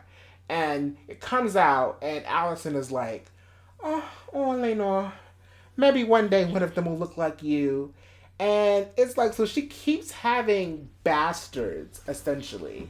And being like, yep, they're Laenor's children. And it's like, anybody with eyes or a brain cell or who is conscious, it's like, there is no way that it is these people's kids. Shout out to Maury with the whole, it's given you are not the father. It's given, look at the screen. Look at his face. Now look at his face. They're not related, because it's like 1 + 1 = 2, 2 + 2 = 4. He's black. They're not black. What's not clicking? And I just thought it was this was when I was genuinely like, Alicent, I agree with you. I'm on your side, babes, because I just think it is so preposterous, like, ridiculous, whatever words you could use as a synonym for that, outrageous, to be like, yeah, these are his kids. Like, it's just like, one thing I really hate as a human being, if you know me in real life, one thing I really hate is for someone to piss on my leg and tell me it's raining. Like, if you're trying to tell me the sky is purple and I see it's green, and I see it's blue, that's gonna really piss me off, because it's like, you're playing on my intelligence. You're playing on my intelligence. So that whole shit with the kids, like, it really pissed me off, and it made me really look at Laenor and Rhaenyra really sideways, because like, I understand that he is gay and he is not attracted to women, and this is also his cousin. I understand all of these things. However, and hopefully I don't say anything like offensive towards the queer community, because I don't mean to say that, but being gay does not mean that like you are physically repulsed. Like, you can still physically have children with women. And when she says, oh, we tried, I'm like, but did you? But like, did you try? And if you really couldn't do it, could you at least have had bastards with someone who was black? Like, I love Harwin Strong, he was great, but like, could you at least have made it look believable? Like, I think the strong children represent Rhaenyra's unabashed rebellion against like society, and like I think the children also represent to Alicent and Sir Kristen Cole a rebellion against common decency and respect for like order, which I don't agree with, but I can see how they think that. So it's just like her having those kids, it really pissed me the fuck off. I was like, no, why would you do that? Like, it's like that Tyra Banks meme, like, we were rooting for you, we were all rooting for you, how dare you? Like again, this was a bad political decision on her part. And she kind of does get a little bit of a thrill out of it. And the thing is, it does piss off Alicent. And the thing is, I can't help but like sort of look in the situation and be like, you know what, Rhaenyra, if I was in Alicent's position, I would fucking hate your ass too, because like again, like Alicent is paying into the system. She is having sex with her old decrepit husband who looks more like her grandfather than anything else. And she is fucking miserable and she hates it, but you know, she does it anyway. But Rhaenyra gets to like disregard that privilege or disregard that duty or whatever. And of course, it's a gross duty. She shouldn't have to do it to begin with. But it, like when it's the societal standard and someone else to get away with it, it's gonna inspire envy. Like the green, like she's not just called the Greens because it's of the dress she wears. It's because she's envious, and it's like I love her and hate her for it. Because like I get it. Because if it was me and I was the girlie following the rule, I think I'm actually in those sorts of dynamics in real life where it's like it's work and I'm doing everything I'm supposed to do at work, and there's somebody else who has the exact same title as me, the exact same responsibilities as me, but they get to, you know, be late and not do everything they're supposed to do, and they get to get away with it. But if I deviate, I'm in trouble for it. That pisses me off. So it's like I completely get where Alicent is coming from there. At the same time, looking at Rhaenyra's point of view, it's sort of like, yeah, but like this shitty system sucks, and if I can get away with not having to do it, I'm going to do that. And you know, if you're mad about it, that's not my problem. Like I definitely see both sides of it. I can understand that, yeah, and that ultimately builds off of the rest of like her conflict, to the point though she tries to push that privilege in a lot of situations to not just sort of like, it's not just like about like passing off like her heirs as bastards for her own throne. It becomes like she's not just trying for like her throne, like, because like I'm gonna be real here, she by every metric should really have the throne. Her father is the one holding it. He's the one who's like, she should be the one to have it. That is her right to want it. Like even like in the books, he even like has her oldest son Jace on his lap on the throne. He's like, someday this will be yours. There's like he really wanted her and her kids to take the throne, but it's not just the throne that he's in line for. Jace not Jace. Luke, their second son, is in line to inherit Driftmark, or the seat of House Velaryon, and that is not his fucking throne. Which is why, like, that is not his chair. Being so angry at the little town hall thing, I was like completely on his side, because it's like no. And then especially when you make the Velaryons black, the optics of essentially a white kid coming in, having a Rachel Dolezal moment, being like, oh yeah, I'm black, yeah, totally, I'm black, sure, totally, yeah, I'm black. And it's like, no, you're not, and you're not gonna inherit my family legacy. Like, that's not fair. Yeah, especially with like the fact that House like Velaryon is the only black house in Westeros, as we've seen, and like ostensibly here, Rhaenyra is trying to usurp the wealth and land of the only black major noble family. It doesn't look good for her. Like it doesn't read very, like, especially as like the way it tries to frame it is like, oh, Luke's an innocent victim, and Rhaenyra just wants to protect her kids' but they're rights. but and you I'm know like, they're but not it's their not rights. Like hers. you know Like, that. Like, be fair. And it's also weird, like, the thing is, like, I get Corliss's philosophy on this. Like, the way I do think, like, where he's like, it doesn't remember, history doesn't remember blood, it remembers names. And, like, the thing is, he is right, like, so when his wife tries to convince him to, like, have it be that the Driftmark will pass down through our daughter and to our granddaughters instead of to our instead of to our grandsons, are our grandsons.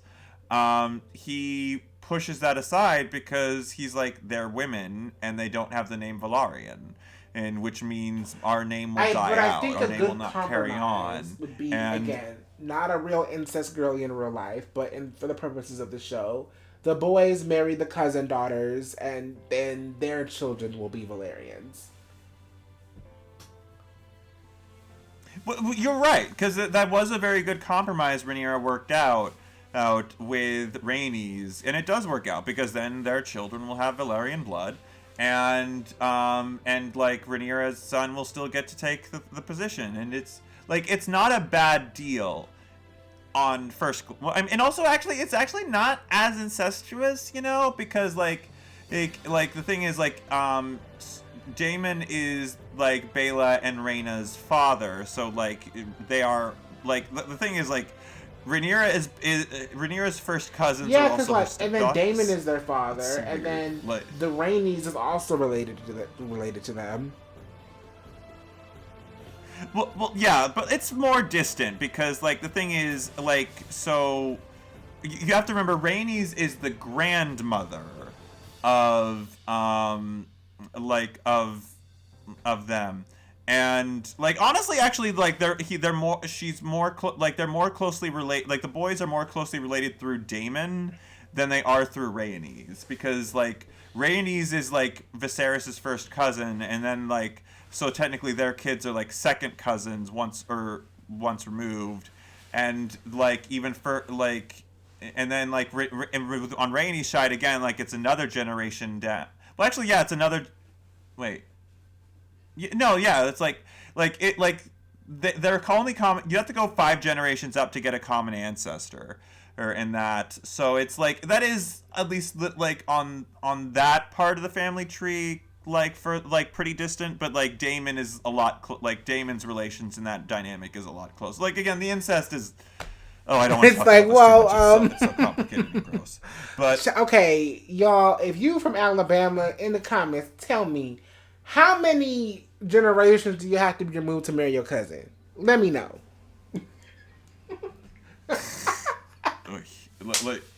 But don't eat me up in the comments.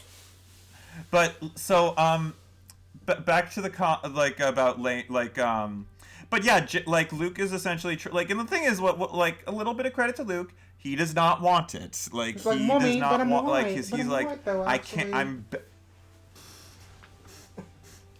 well, that, and also the fact that, like, he does actually feel very guilty about the fact that he doesn't resemble Laenor, his supposed father, and he knows he's a bastard. And also, like, the thing is, like, I feel like there was a sense of, like, he did actually really view Laenor as his father. I think Jace, his older brother, was more accepting of the fact, okay, Harwin's my dad.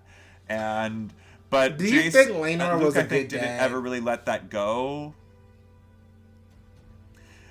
I think, like, Laenor was there for the kids, and, like, the kids did seem to love him, and, like, he was out there partying with some guys, but, like, from what we saw, Laenor did ultimately come back to the kids. I feel like we didn't see much of their relationship. The kids did listen to him. He was in the room. No, like, we didn't. What was he doing?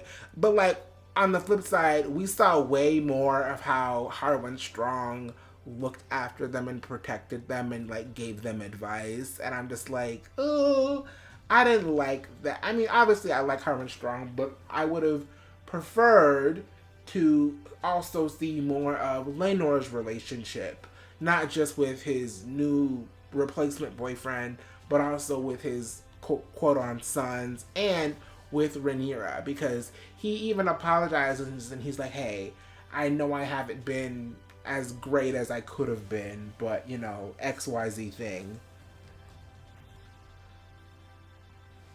I think that's like the ultimately like disappointing thing about the fact that the episodes were so limited to me. Like the thing is, this show does not have any fat. It is concise. On every scene has meaning. Everything loops back in. There is no filler in this series. But I think the ultimate, like the thing is, it is ultimately sad because I think Laenor and Rhaenyra had a very interesting relationship, and their scene in episode 7, yes, episode 7, was honestly one of my favorite in the entire series because like like their marriage has on all levels kind of failed. They have not had biological children together. Laenor is in a bad situation in his life. Like he cannot really leave Rhaenyra's side, and Rhaenyra has pushed her power to make it so that he cannot leave. And also, his sister just died. And like the thing is, I feel like people kind of forget, like in this story as well, is like even in the show, he was portrayed as very, very close with his sister. Like they were holding hands and staying close to each other. Like at the tournament, like when she was seeing all the violence, like his sister squeezed his hand to comfort him, and like they were very close, loving siblings. And then speaking of the sister, dies, can we talk about her relationship quickly with Daemon?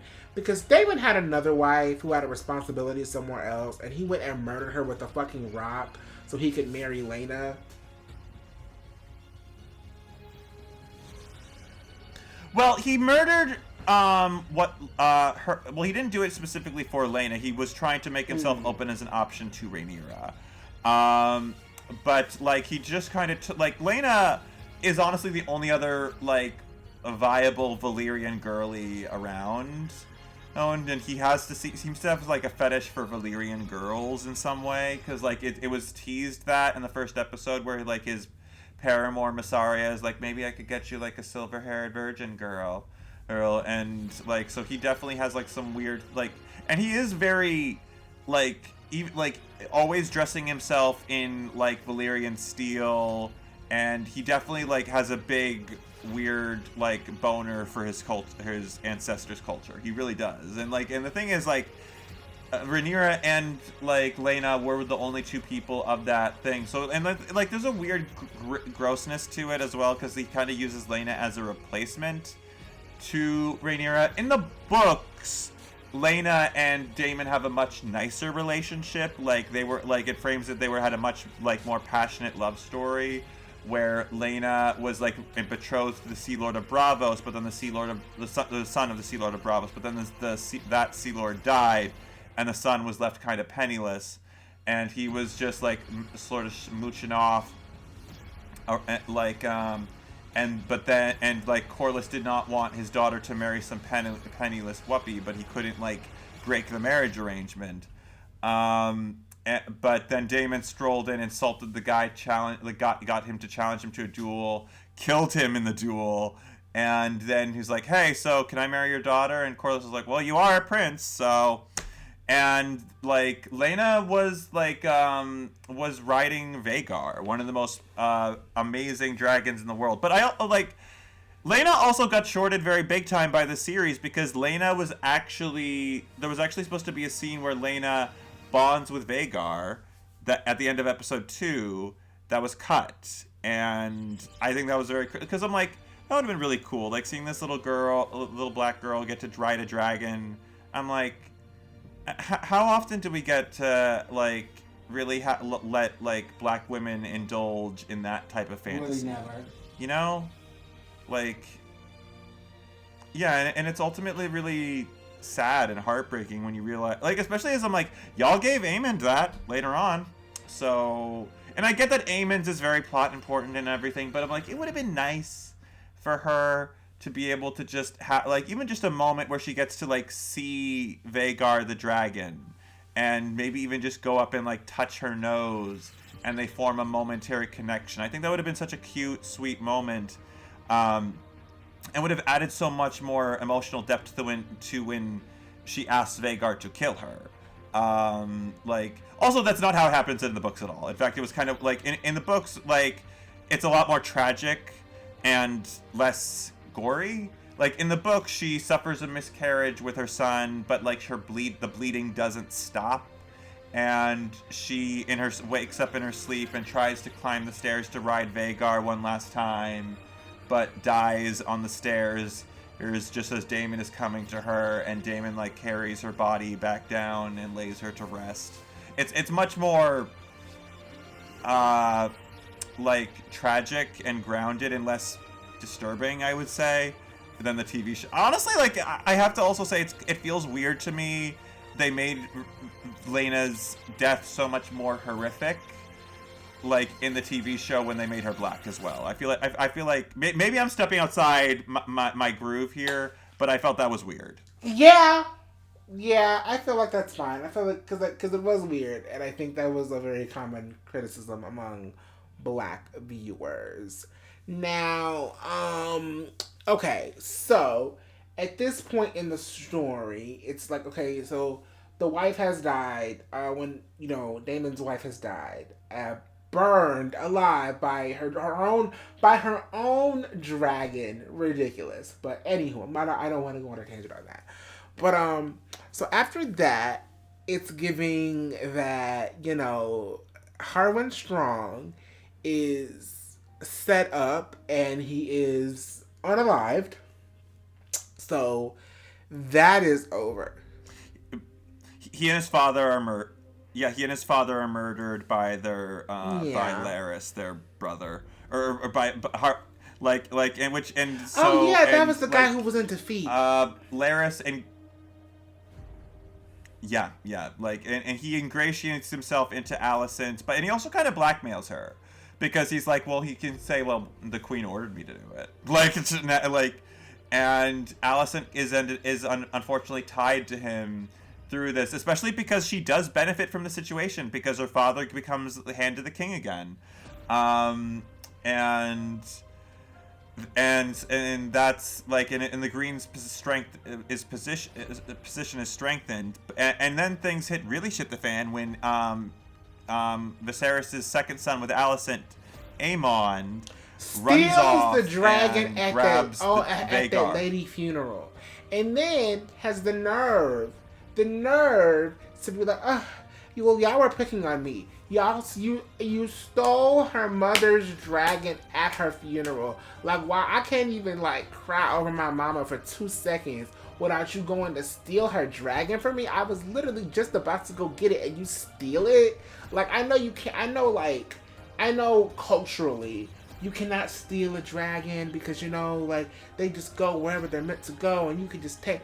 Yes, I understand that, but emotionally, you stole the dragon. You stole the dragon from me because I was gonna go claim it, and I just felt like I don't care. He deserved that eye getting smashed at his skull. He deserved it. He deserved it. Especially because he was gloating about it too. Like, fuck him.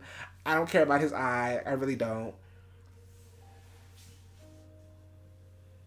Well, I have a lot of mixed feelings there. Like, the thing is, for me, it's like, first off, dude, this was these poor little girls just lost their mother and you're coming in stealing her dragon. Like, that's really awful. And but at the same time, he is also a child in this situation, and I don't want to discard that as well. Aemond, and the thing is, Aemond is not only being mocked by Rhaenyra's sons, but he's also being mocked by his own brother, and he's and the thing is, to be a Targaryen and to not have a dragon is a huge source of shame. Even that sad thing is, Rhaena and Aemond actually had something really in common, in that they were both very overlooked by their parents, because they didn't have a dragon. They set up very clearly that Rhaena, she's like, my father doesn't talk to me, and he doesn't like me or doesn't care about me because I don't have a dragon, and I'm not a real Valyrian.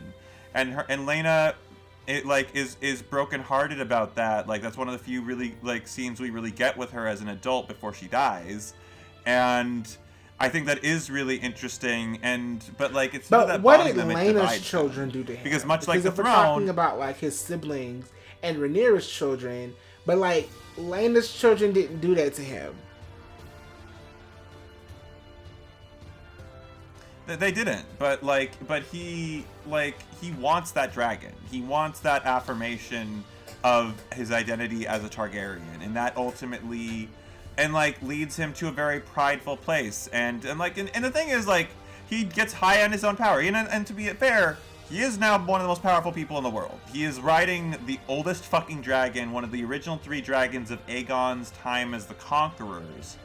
And that thing is fucking deadly. And if you have to give up your eye for that, okay, yes. Okay, you get the most powerful dragon, but you're going to have to give up something. You're either going to pay on the front end or you're going to pay on the back end. And he paid on the front end, but that eye.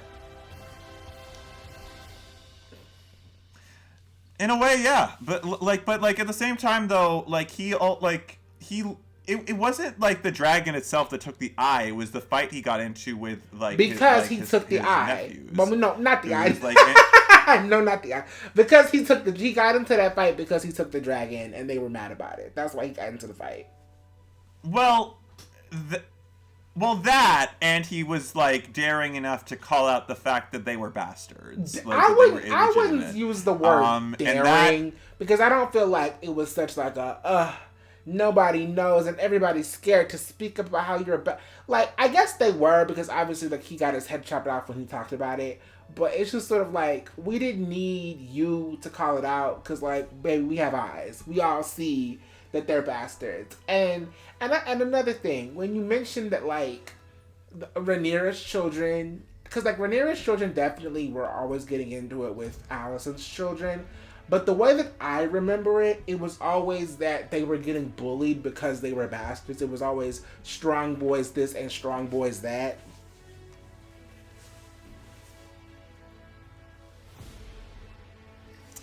Well, yeah, it's that aspect, but the thing is also, like, if they were declared openly as bastards, then they would lose everything. Bastards are viewed as monsters in Westeros. Like, they are seen as like treacherous, horrible things not deserving of love or land or anything. It's like to be to have one of a bastard surname is considered a great insult.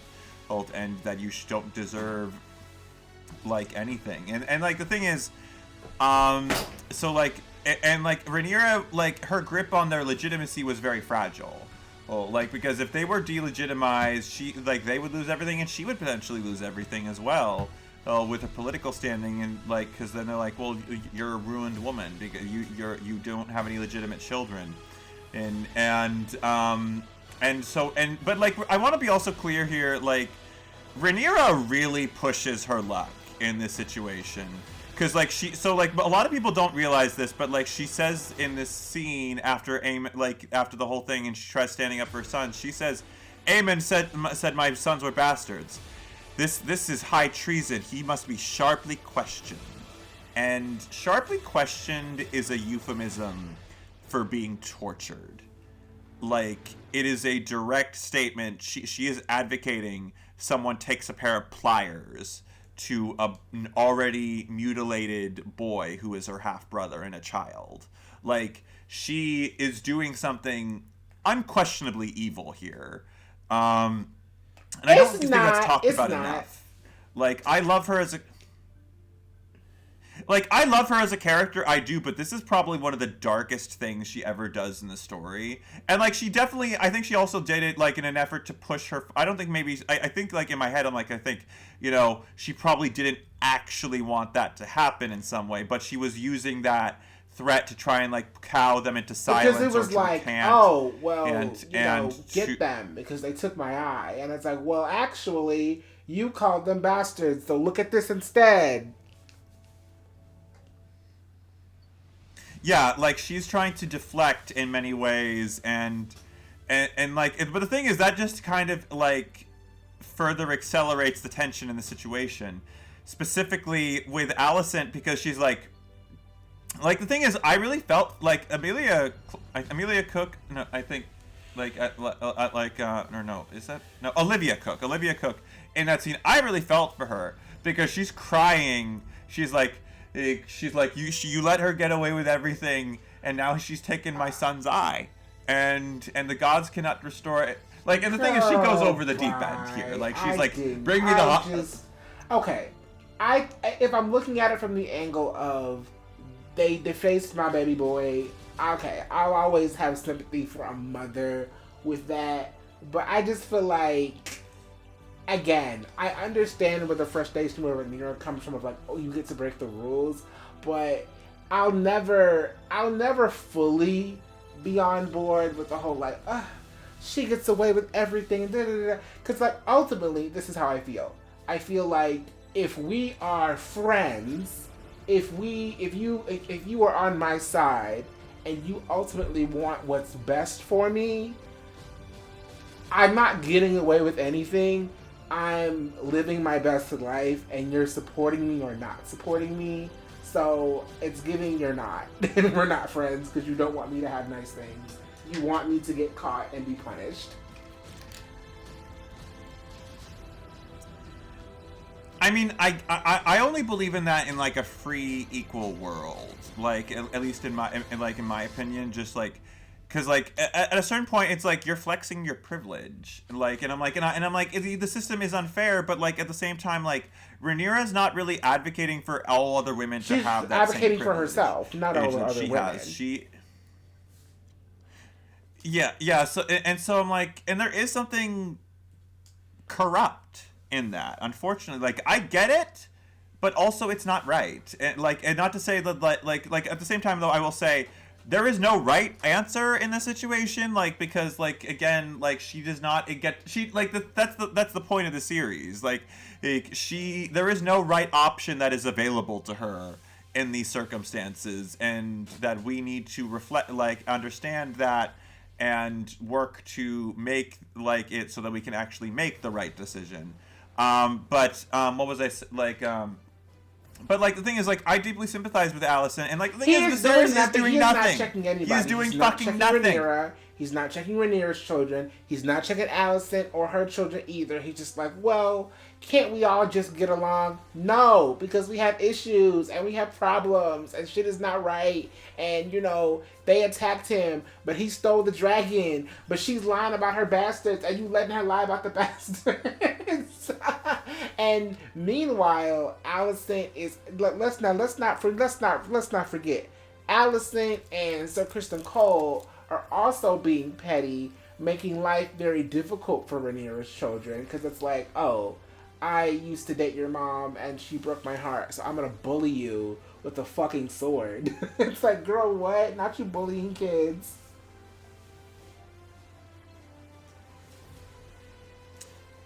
Yeah, like Criston was harassing Rhaenyra's children, and what she did to Rhaenyra and making her walk up the stairs after she just delivered, like, was cruel.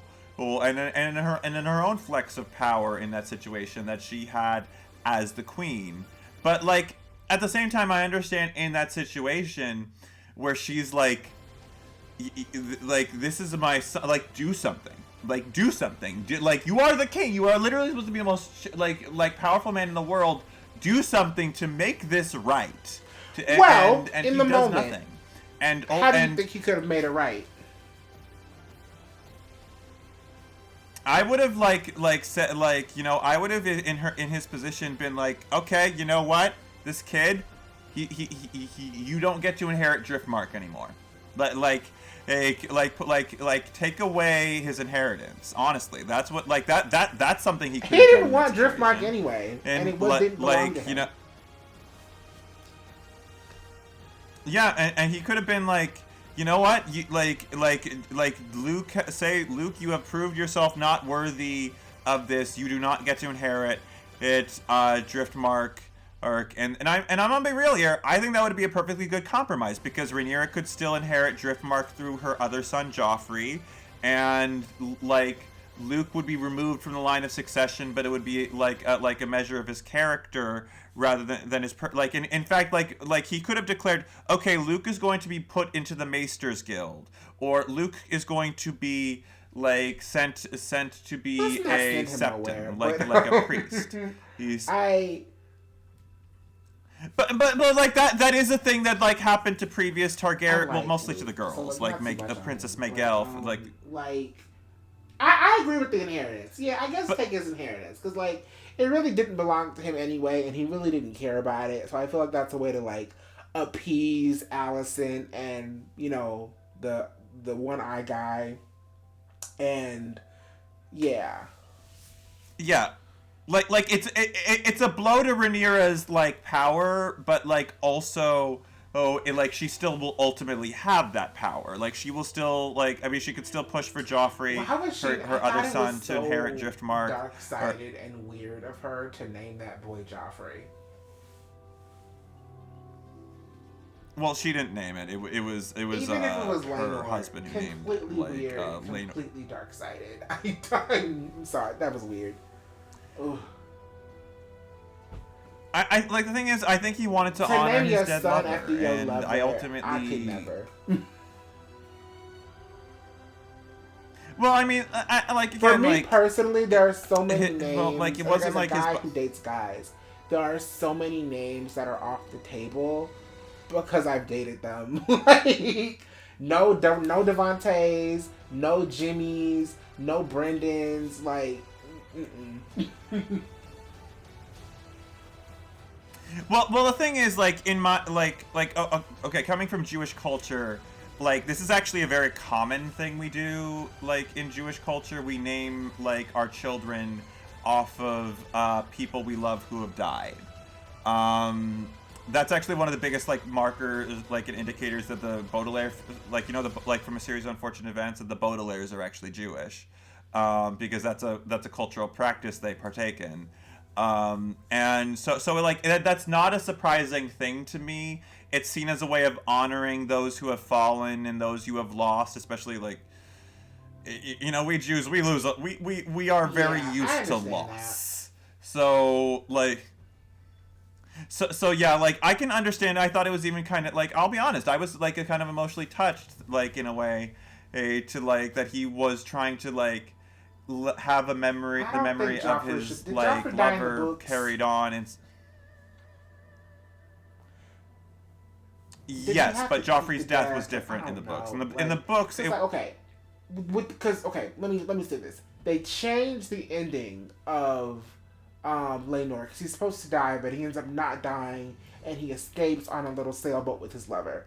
What would it have changed if the lover was Joffrey and not this random lover that we don't know?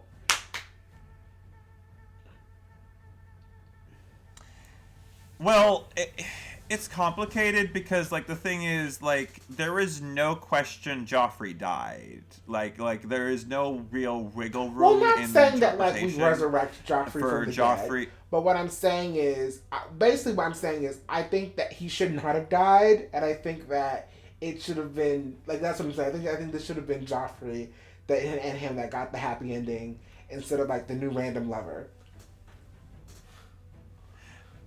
I don't like. Well, the thing is, Joffrey was like the first casualty in this conflict. I would actually argue, because Joffrey was killed by Sir Criston Cole in a melee. In the show, he just goes fucking crazy and murders him at a wedding feast. But in the book, like it was like at a melee, and those things do happen. It was basically viewed as an honorable accidental killing.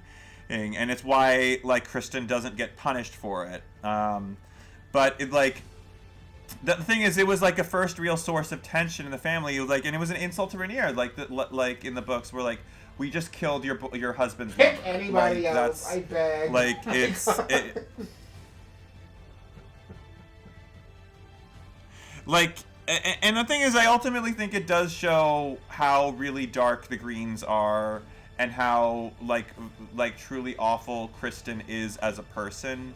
And like I understand. Like the thing is, I might just be real here. Look, I love a Song of Ice and Fire and a Game of Thrones and the House of the Dragon, and I really. But like, George, if you're listening, you need to work on how you treat gay characters. Want him to die like that.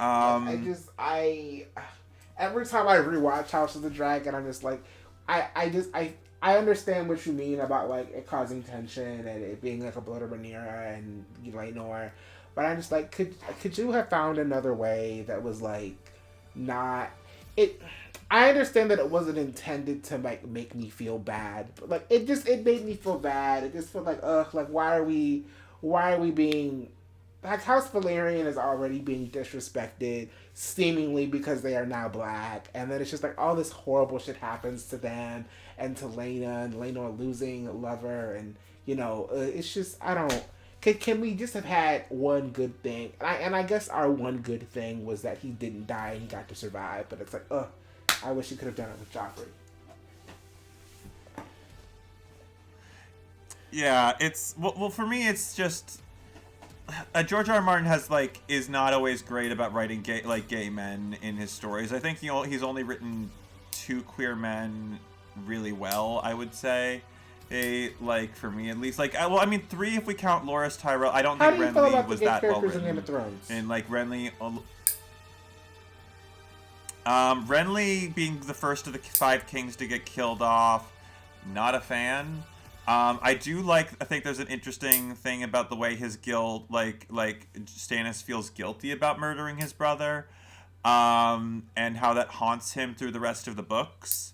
But beyond, Loras in the books, is basically just, he's a lot more treated a lot more empathetically than the TV show was. In the TV show, in the books, Jaime views Loras as a younger version of himself and has a lot of deep sympathy for him, and Loras, Loras is the subject of subjected to homophobia by Cersei in the books, but it's not as direct, and she tries to arrange his death by sending him into a very dumb siege that would and he might be dying in the books. His fate is up in the air. It might just be a lie constructed by the Tyrells, because the Tyrells are up to shit in the books, but we don't really know. The only other prominent gay characters is Sir Jon Connington, who the show cut out entirely. He was Jon Snow's father, Rhaegar Targaryen. He was Rhaegar's best friend, and Jon Connington was in love with Rhaegar, but Jon Connington, his plot in the books is basically he's claiming, oh, I have the secret long-lost son of Rhaegar, and I'm going to put him on the throne. But, it's more than likely it's a fake pretender to be Aegon in the scheme by the Spider, Varys. And the only other prominent gay character I can think of is... So, Jon Snow, when he's Lord Commander, he, elevates Satin, a male prostitute, who was sent to the Night's Watch, and is actually very sweet and kind and intelligent and actually really a good commander. Jon puts active effort to put lower born people who are more fit for the jobs into positions of power over noble people who are not necessarily as good at their jobs and have a degree of privilege, and because the Night's Watch is supposed to be a place where anyone can do anything and rise to any rank, but honestly, again, it's all the noble lords who get all the privileges. So Jon goes to active efforts to change that, and so Satin is gay, and he's about Jon's age, and there even are people who ship Satin and Jon a little bit too. But Satin is a gay prostitute, and but he is actually, I think, the most empathetically written gay man in the story and in the series, but he's the only example I can really think of. And I'm gonna be honest here, to a certain degree, he's kind of just there to prop up Jon Snow. It's complicated, but the thing is, I was very happy that they avoided Laenor's death with the bury your gays trope, because I'm gonna be real, Laenor had to leave the story in some way, because her Rhaenyra marrying Daemon is plot important. Literally, her children with Daemon are the ancestors of Daenerys. So it is important, but I will say that I don't know, I'm glad the direction they took. Honestly, at this point, I was talking with my friend who is also black and gay, and the thing is, before the show came out, he messaged me so excited about Laenor's casting, because he's a big fantasy nerd, and he was so excited at the prospect of like a black gay character in this genre, and I sort of took him aside and was like, look, this character dies in the books like very early on, just so you know, and I don't want you to be feel let down later. Like, cause like I've been there in like with gay representation and Jewish representation where it crashes, and you just and on other points where like I wish someone had told me ahead of time, and my friend was like, oh well, thank you for warning me, and but then like you know there was just like we were both over, like he was so happy, like just relieved and ecstatic to be like I like just have that, you know, to have that representation there and to not end up fucking dead and to end up with like the thing is, he honestly I would say has the closest thing to a happy ending anyone in this series gets to have. So but yeah, it's like I have a lot of complicated feelings. Ultimately I think this is a step in the right direction. Yeah. So, to sort of like get into like the final stretch, because we have some other things to talk about before we can wrap it up, because we have at the 2 hour mark. So, going forward, Damon and Rhaenyra consummate their relationship on the beach. They fake Laenor's death, which is upsetting to Rhaenys. I feel like maybe I feel like emotionally. Maxwell, I'm having a tough time hearing what you're saying. Oh, he's not really dead, but it was smart for them to be like, no, he's dead. Like, don't tell nobody he's alive. Yeah, like it's like I think Rhaenyra wanted to ultimately respect like Laenor's like independence and right to live his own life, which I appreciate. She like. I think she did deeply care about him and love him, but also it's kind of fucked up that she basically lets his mother and father live the rest of their lives thinking he died. I would have been like, when he's alive. I know you're going, but can we tell your parents you're okay? Because they've already lost one child. Like, Rhaenys. You're dead. Yeah, that destroyed Rhaenys. It really did, and it destroyed her marriage with Corlys for a long time too. So I hate that. But yes, okay, so she's with Damon. They have more children. And it's like, okay, we have more children now. So then they go on back up to King's Landing? Go back up on King's Landing to have a little family dinner and, you know, introduce the new baby to Viserys, and I think they even named the new baby Viserys, if I'm not mistaken. And you know, Viserys is old and decrepit, and he's very clearly on his last little legs. So, okay, they're having a nice little family dinner, and actually everybody's sort of getting along, and you know, sharing and caring, and you know, as much as they can. You know, let's not be crazy, but you know, as much as they can share and care. And you know.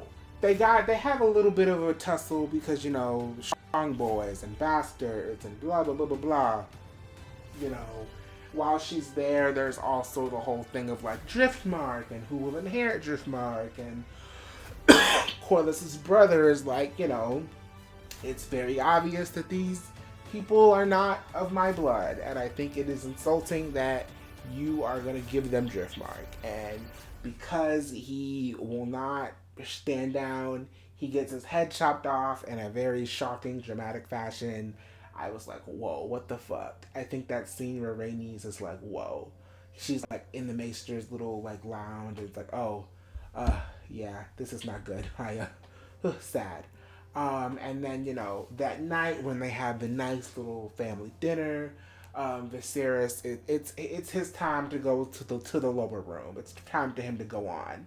So as he's going on, he is giving his vision. Well, he's not even really giving his vision to Alicent. He's just kind of speaking incoherently because, you know, he's on death's door and he's old and he's a little crazy. but he's already had this vision. He's already told this vision to Rhaenyra, but he is going on and on about it, and it's confusing for Alicent. I'll give her that. It is confusing, the way he said it. And basically, he's talking about Aegon and the throne and all of that, and blah, blah, blah, blah, blah. And she misinterprets that as, oh, he's changed his mind. He wants Aegon to be on the throne. Actually, that's not what he meant, but that's what she thinks. So she runs with that. And, essentially, they go through that the king is dead, and we're going to take this throne because that's what the king wanted. Even though it makes no sense, and even though it's like, it's not what is... in my opinion, I feel like, babes, we've done this thing all this time. The fact that I know he wasn't changing his mind, but she thinks he's changing his mind. So in this moment, you're changing your mind in this very last second. Nobody would know. Like, can we just keep it Rhaenyra? But because Alicent is Alicent, and she feels like because the king said what he said in the very last 2 seconds, that the right thing to do is to make her son the king. And, even though she knows he's not ready, even though she knows it's not really what he wants, and it's really not how things should be, she feels like, okay, the king said it, so we got to do it. So they make him king. And, Rhaenys, like a bad bitch, she escapes. And she has a dragon. She shows up. She's burning bitches with the dragon. And then she flies on over the castle. And she's like, hey, bestie, niece, cousin, whatever we are to each other, your daddy is dead. And your brother has stolen your throne. And she's like, well, what the fuck is going on with that? So Otto shows up and is like, hey, like, I'm going to need you to bend your knee. She's like, I'm not going to do that. We're going to have to fight it out. So going forward, they're, sort of like advocating for territory. Do you want to support Aegon? Do you want to support Rhaenyra? The final sort of stretch of the story is that, okay, it's time to go. You need to go over here and advocate for me and see if they're going to, support me or support the other side, the blacks or the greens. And she has this plan because, she has Daemon, she has her sons, she has Baela and Rhaena, and, they're like, okay, well, I'm going to send all of you people here to do different things. She sends Luke to go talk to a lord of some sort. I forget which lord it is, but she sends Luke to go talk to a lord. Ironically, Aemond also happens to be there. Aemond, at this point, it's a time jump, so he's older. He looks like a supervillain with the eye patch. He's very, like, silent, schmarmy, second-born royal, similar to Daemon, but, like, he's Daemon-ish in the sense of, like, he's a slimy second-born royal, but he's not, like, suave. He's not, like, sexy. He's, like, more, the silent type energy, Yeah. And, again, he's doing his whole bully thing of like, I'm bigger than you and I have a dragon. And Luke kind of stands up for himself and is like, hey, it is what it is. I'm going to go on my way. And he does what he needs to do, goes on his way. So Aemond is like, hey, and this is the thing about men. And it's not just House of the Dragon. I think men in general and how we are socialized, I think it's like I relate to Aemond here. But I'm also like, girl, fuck you. Because I think so many men are socialized to be like, oh, it's just a prank, bro. And they do things to scare people where it's like, I'm just messing with you. And I'm doing this to like fuck with you because you've done something to make me feel less than a man. And because I feel like less than a man, I'm gonna fuck with you to prove that you're not a man or you're not whatever. So basically, Luke is on his little small dragon. And then Aemond comes with his big ass dragon, Vhagar's, and is like trying to scare him. Like, oh, I'm gonna act like I'm gonna try to eat you, but I'm not really trying to eat you. I'm just trying to scare you to prove that my dick is bigger than your dick. But remember what Viserys said earlier in the series. we actually don't control dragons. Like, we don't. That's an illusion we use for power. At the end of the day, the dragons really actually gonna do what the fuck they want to do, but we just gonna pretend like we control them a little bit. So, if you're gonna put a Scooby snack in front of his face, bitch, he's gonna bite it. So he's like, "Oh, you're promising me a snack? I'm gonna eat the snack." So he eats the fuck he eats the fuck out of look at his dragon like it was a goldfish cracker. I gagged. My jaw dropped. When I watched that on the HBO Max, my jaw was dropped and frozen for a good 5 to 10 minutes straight. I was like, "What the fuck?" Like, I knew it was gonna be bad, but I didn't think it would be like that. Like, I like all the illustrations in the books. Like, it's always like just like chomp on the neck, and the prince is like, "No, my dragon." But like in this, they were like, "Oh, he got swallowed, like, devoured," and I'm not even sure I didn't even made it down the neck.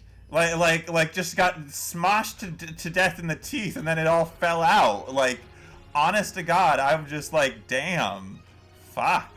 Like it just for that like, to be literally that, like, I would say that's almost worse than Lena's death. Yeah, like I'm like, at least with the like, fire, you know it was coming. Damn, like. But like with that, it's like he thought he was safe, and then it was like chomp. Like, like that dragon said, "You ain't no diva." Like that dragon was like, like if you're gonna put a Scooby snack in my face, I'm gonna fucking bite it. Like, no, it's not just a prank in this house. Like, I'm a real dragon, and we gonna eat like real dragons. So, like, it's like, okay, I understand that it was an oopsie. He didn't mean to kill Luke. He just wanted to scare him. However, I know so many guys in real life where it's like, it was supposed to be just a prank, bro, and they were just doing something stupid to scare somebody or to have a little fun. And it ends up going wrong, and somebody gets hurt, or somebody ends up dead, and it's like, yeah, you didn't mean it, but somebody's dead, and you have to pay the consequences of that. So I feel like for Aemon, what I want for him going forward, if he survives, I don't know whether he does or not. I don't need it spoiled for me, but I want him to learn that you can walk away. Like, I know, like, honor and pride, I get it, society, but it's like, it's okay to let things go.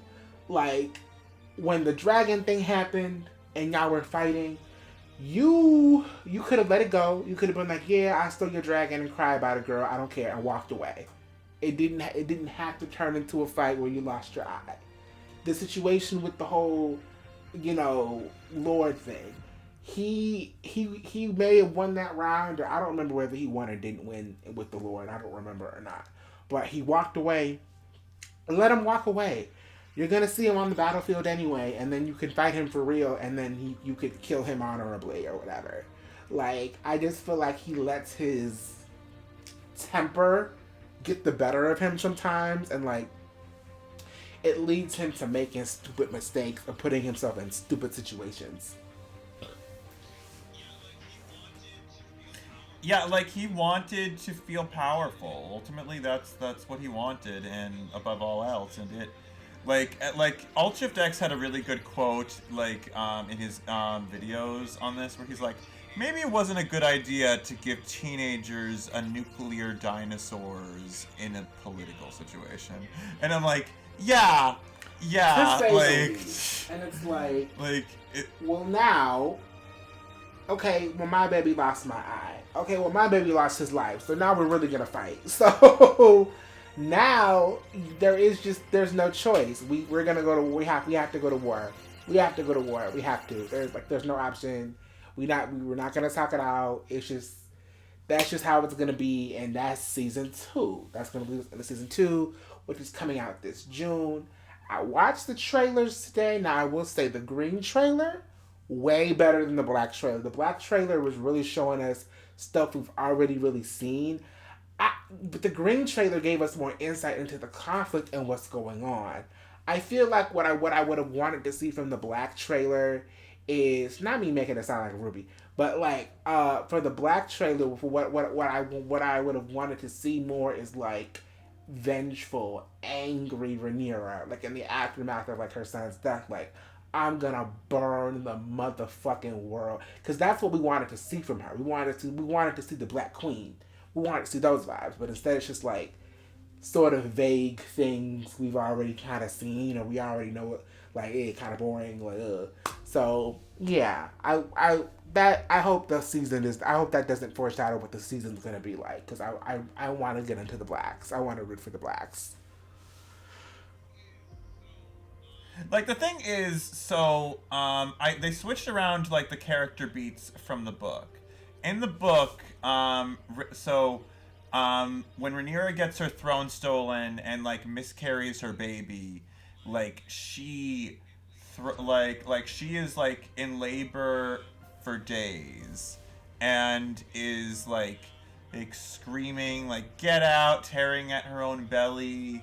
And then the baby dies, and she literally is like cursing Otto and her brother and Alicent the entire time. Like she's in vengeful mode after her daughter is stillborn. Like she's like, I'll kill them all. I'll seek my revenge.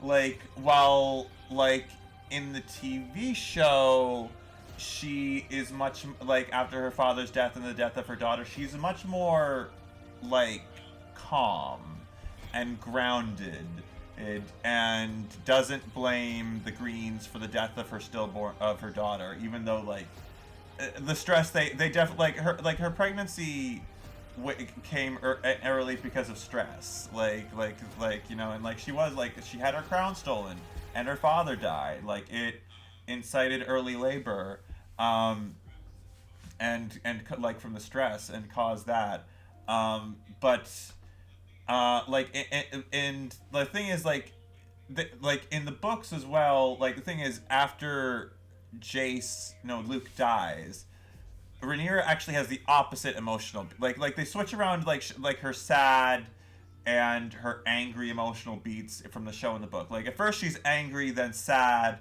about Luke's death. In the show they switch it, like she's more sad about her child dying, like the baby being miscarried, and she's much calmer and seeking to compromise.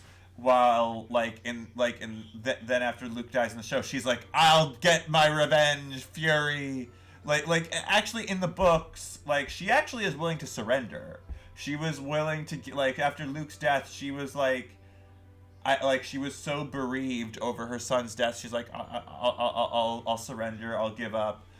Like I'll end the war now. I just can't do this. Like she was like breaking down over her son's like death, like that like all the anger just disappeared after her son died, and she was just like, no, this has cost me too much.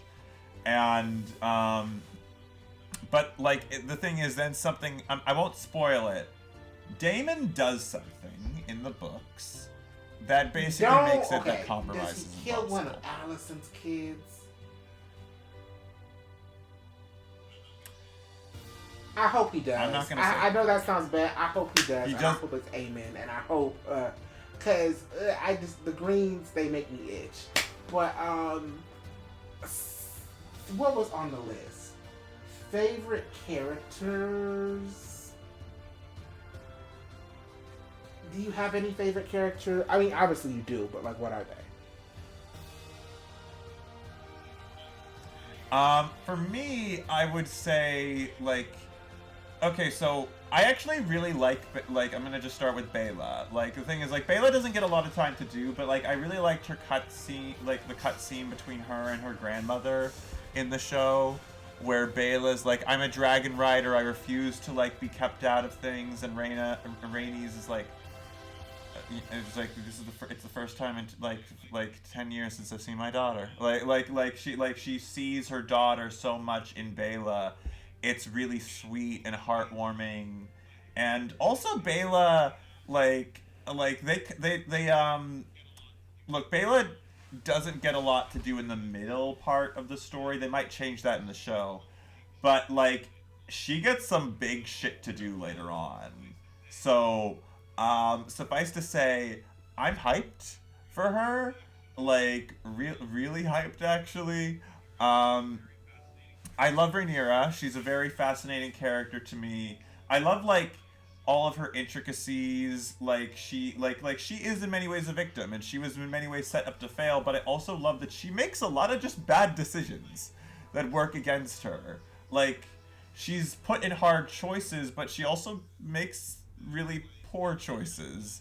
Is like it, and I like that she's able to. The story is able to give her that room where she still like, is able to be like a victim, but also she kind of has her hand in her own shit, And I love Alicent. I like a lot of people. So in the books, Alicent is much more straightforward, ambitious. Like she's the one directly plotting most of the stuff to make her son king. And a lot of people I know did not like that because they felt like it was like trying to like push this narrative that women are less ambitious than men. And I definitely get that to a degree because they definitely do tone down Rhaenyra and Alicent's ambition in this show to go into the direction of other traits. And I actually think it might be a reason why they might have done this was because of of how much decried this, like, the sexism of the final season of Game of Thrones and how it handled Cersei, Lannister, and Daenerys. But ultimately, I think, like Alicent's character is really phenomenally well written. Like, because she really does, like, Alt-Shift X did this really good point about her, where he said that Alicent both embodies Cersei Lannister and Ned Stark. Because she has Ned's honor system about believing in injustice and a code of laws and the way the world should work. But, like, she's also incredibly envious and petty. And so she much like Cersei Lannister, and she's plotting to put her own children on the throne. And so she has traits of like Cersei and Ned, and I just find her interesting to have that she's like a conflux of two characters in the original series who were like bitter enemies. He's an on stark contrast, but like she's able to like somehow be both. And I just find that duality really fascinating for her, especially like she definitely loves her children, but she's not a good mother. Like she's not. She's a bad mom to Aegon in many ways, but also at the same time, like I don't think we got around to this, but I loved it when she sucked the shit out of Aegon. Like, I was like, yeah, do it again. I just was like hit him again, after he because Aegon, I'm gonna be real here. You will never hear me supporting Aegon the second. I do think there are interesting nuances to his character, because I do think that like a big part of the reason he is so openly horrible to women and to people around him, I don't he probably would have ended up a rapist in some form or anyway. But like, there's definitely like something going on because he that is affecting him, because his mother clearly has a disdain for him, and his father, like he openly says, my father never fucking loved me. He never paid attention to me past when I was a baby. And we do see Otto was beating the fucking shit out of him. Like in episode 7, we saw that when Aegon was drunk, like Otto like kicks him on the ground and multiple times and drags him up, and it's really like he is an awful person, and there is a part of me that wonders, is this a nature versus nurture thing? And like, is he is he treating women and other people violently because of the mistreatment he got from other people? Because that was like a recurring theme of Tyrion Lannister's storyline in the books, not in the show. They poorly adapted Tyrion for the show. A big point about Tyrion's character in the books is like he is incredibly outwardly violent towards everyone around him because he is treated terribly by his family, because he is not loved. He takes that out on innocent people who really don't deserve it. And maybe that he could have formed loving relationships with if he just wasn't like so caught up in his own anger and his own harm. Like it's like I think it all depends on how you view this sort of thing in this issue. For me, I don't. I hate that I'm saying this, but I don't know where I land on this particular part of Aegon's character. Whether I think he's inherently like this, or it was because he was led to that by the mistreatment. I don't know what the story is trying to say for that either. I think it ultimately. For me, it don't really care necessarily, because I think that when it comes to the morality of characters, it's like, okay, whether he was nurtured or natured, he still like is anxious to women and is still like R-wording them, and it's like, like if he was nurtured to it, like it's still fuck you hours. I don't know. I don't think it's wrong to ponder, and I don't think it's wrong to like philosophitate about that and like debate about it, because like it's the nature of art and stories, and I think that's fun. I think in terms of Aegon, it's like he didn't give me enough to like really care or be invested in that, because it's just sort of like, okay, he's he has a very similar story to Rhaenyra in the sense of like, I don't really want to be royal, but it's being thrust upon me. But the difference is like Rhaenyra was like, okay, eventually, yeah, I do want this, and then Aegon is like, no, I still don't, because like I actually think like it's so tragic, because Rhaenyra and Aegon, in their heart of hearts, they want the same thing. They want to be free to do what they want with who they want and not be boggled down by the pressure of their family and society. And what that means for Rhaenyra is being able to be queen and love who she wants and make her own rules, and you know, have the respect and legacy of her family and be able to carry that, because as the firstborn, that is rightfully hers. Versus with Aegon, it's like, I don't want to be royal. I don't want that responsibility. I don't want that. I want to be able to go out and be young and drink and be free and fuck whoever the fuck I want to fuck, and that just be that. I don't want to be married and a father and a patriarch and a king. I don't want that. I don't.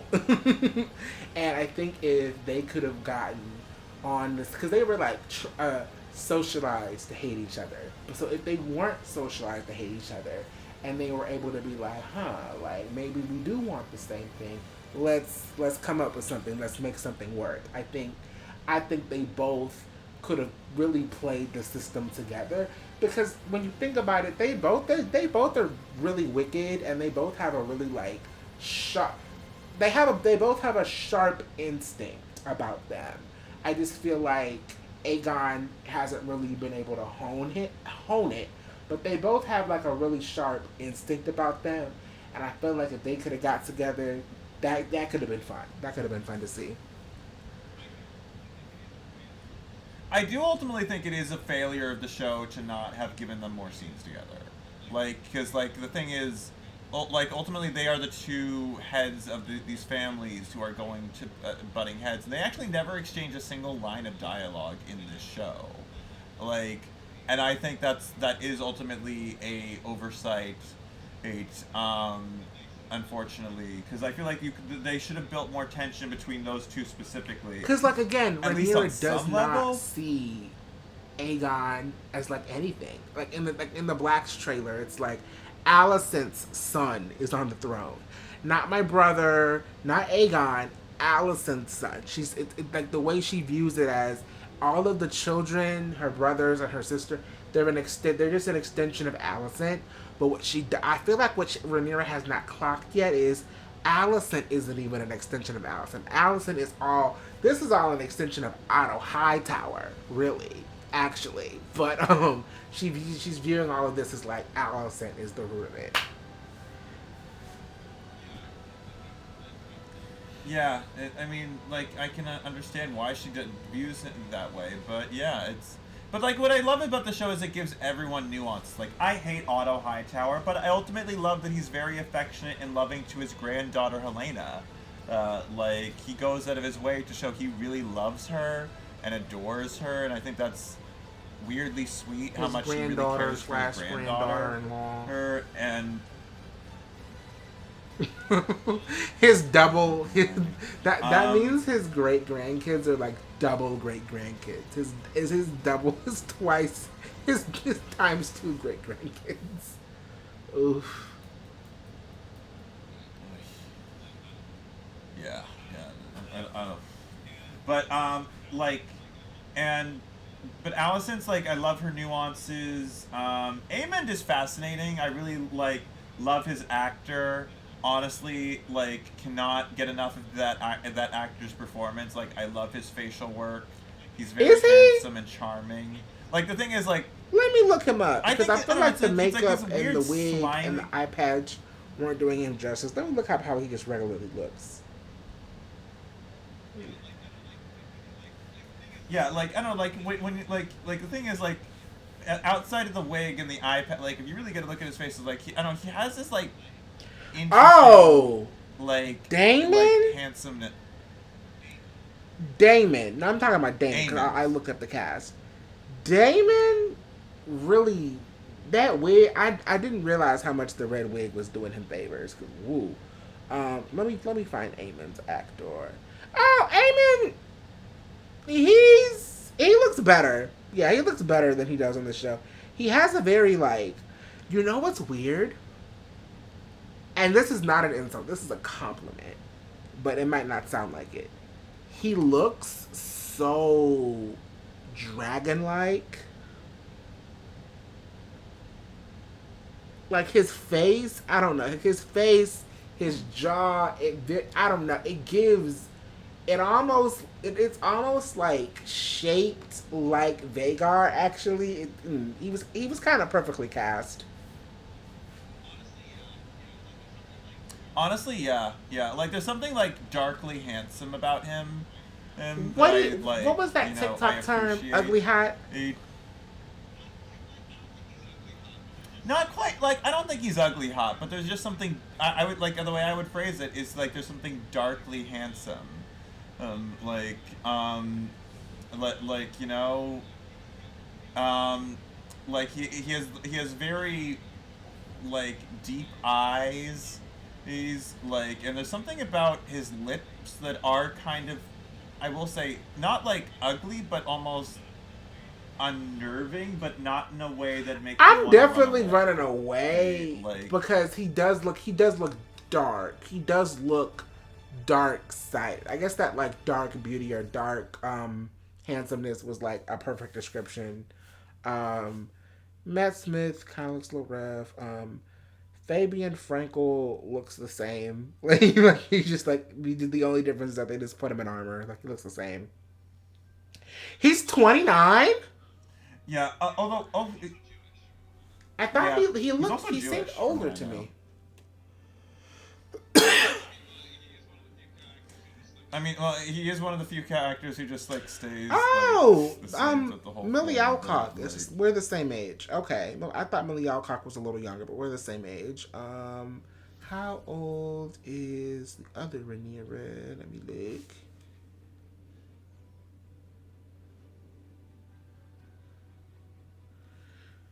Rhaenyra, where the fuck are you? Emily Carey, Olivia Cook is great. Love Olivia Cook.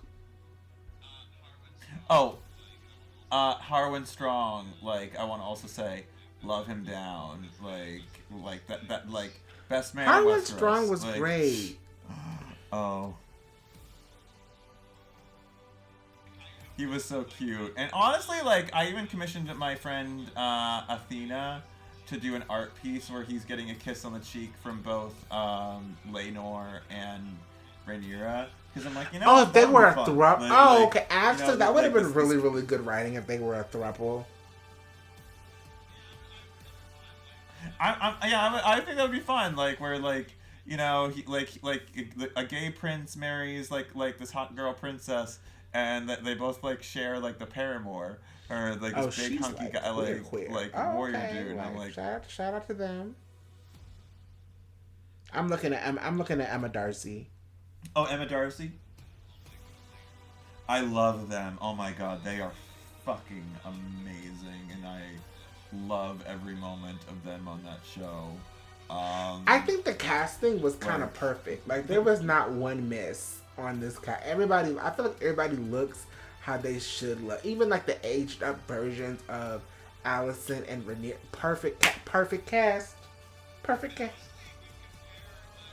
And honestly, if you compare the actress who played Aemma, like Queen Aemma, to Emma Darcy, they look very, very similar. Like, honest to God, like the resemblance is really there. And I'm like, y'all, oh, wow, y'all really like did do a really great, like knockout job on casting actors who really like do feel like like mother and daughter.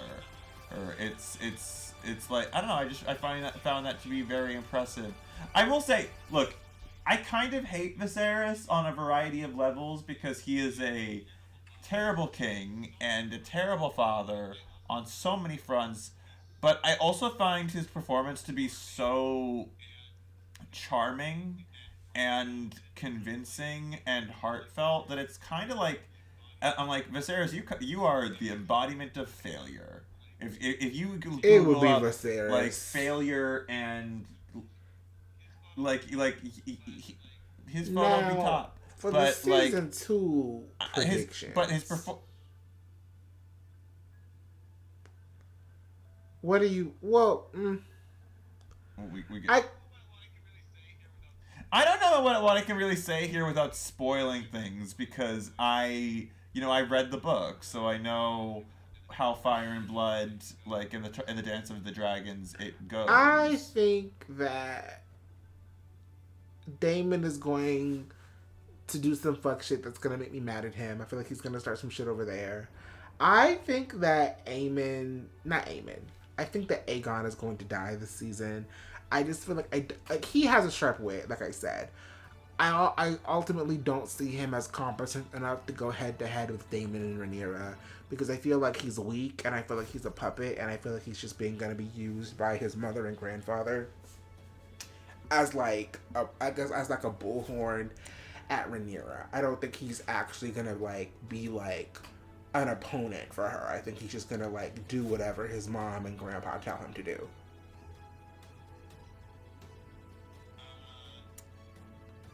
That's my Uh, prediction. I may be right, I may be wrong. That's all I'm saying. so like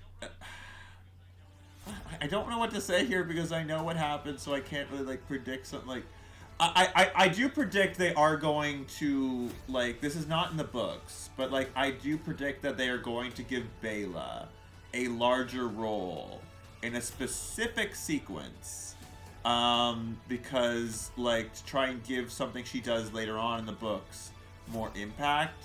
And I think that could work really, really well. Like, but I think Bela is going to get an expanded role that she did not get to have in the books this season. Um, um, so there is also like I think Jace is going to do some stuff up north at the Wall. Um, like I like so in the books like some weird stuff like happens there. Like it's very vague, but I think Jace is gonna fall in love with a Stark. Like I don't know if it's going to be like the Lord Stark or like of like it's a guy who's about his age, or if it's like in the books like there's a rumor that like and like I don't even think this is really a spoiler because it's not actually verified or backed up in the books. It's just a speculated rumor that Jace falls in love with the bastard sister of like the Lord Stark's bastard sister. And like the thing is like I don't know, like it's possible, but there's no record of the sister even ever existing. and the guy who like claims it, like, so like in Fire and Blood, the book, there's like 3 historical sources for that time period. It's not a first person novel. It's an in universe like thing. I should have mentioned that earlier. But like